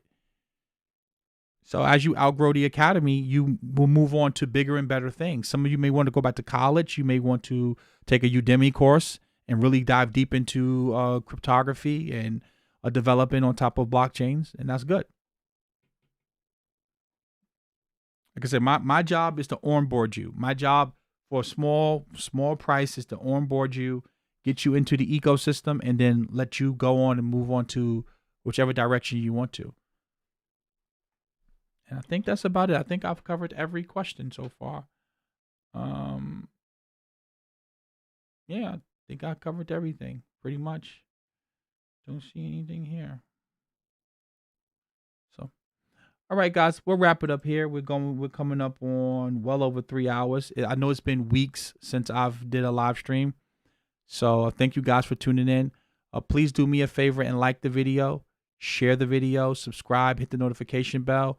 Thank you to everyone who donated. And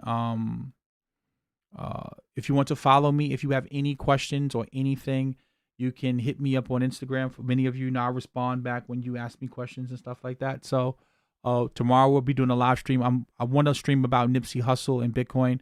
I think Nip made some really, really good points about the importance of cryptocurrencies. So I'll see you guys tomorrow. That stream probably will be around 7:30, 8 o'clock. Have a blessed and beautiful night.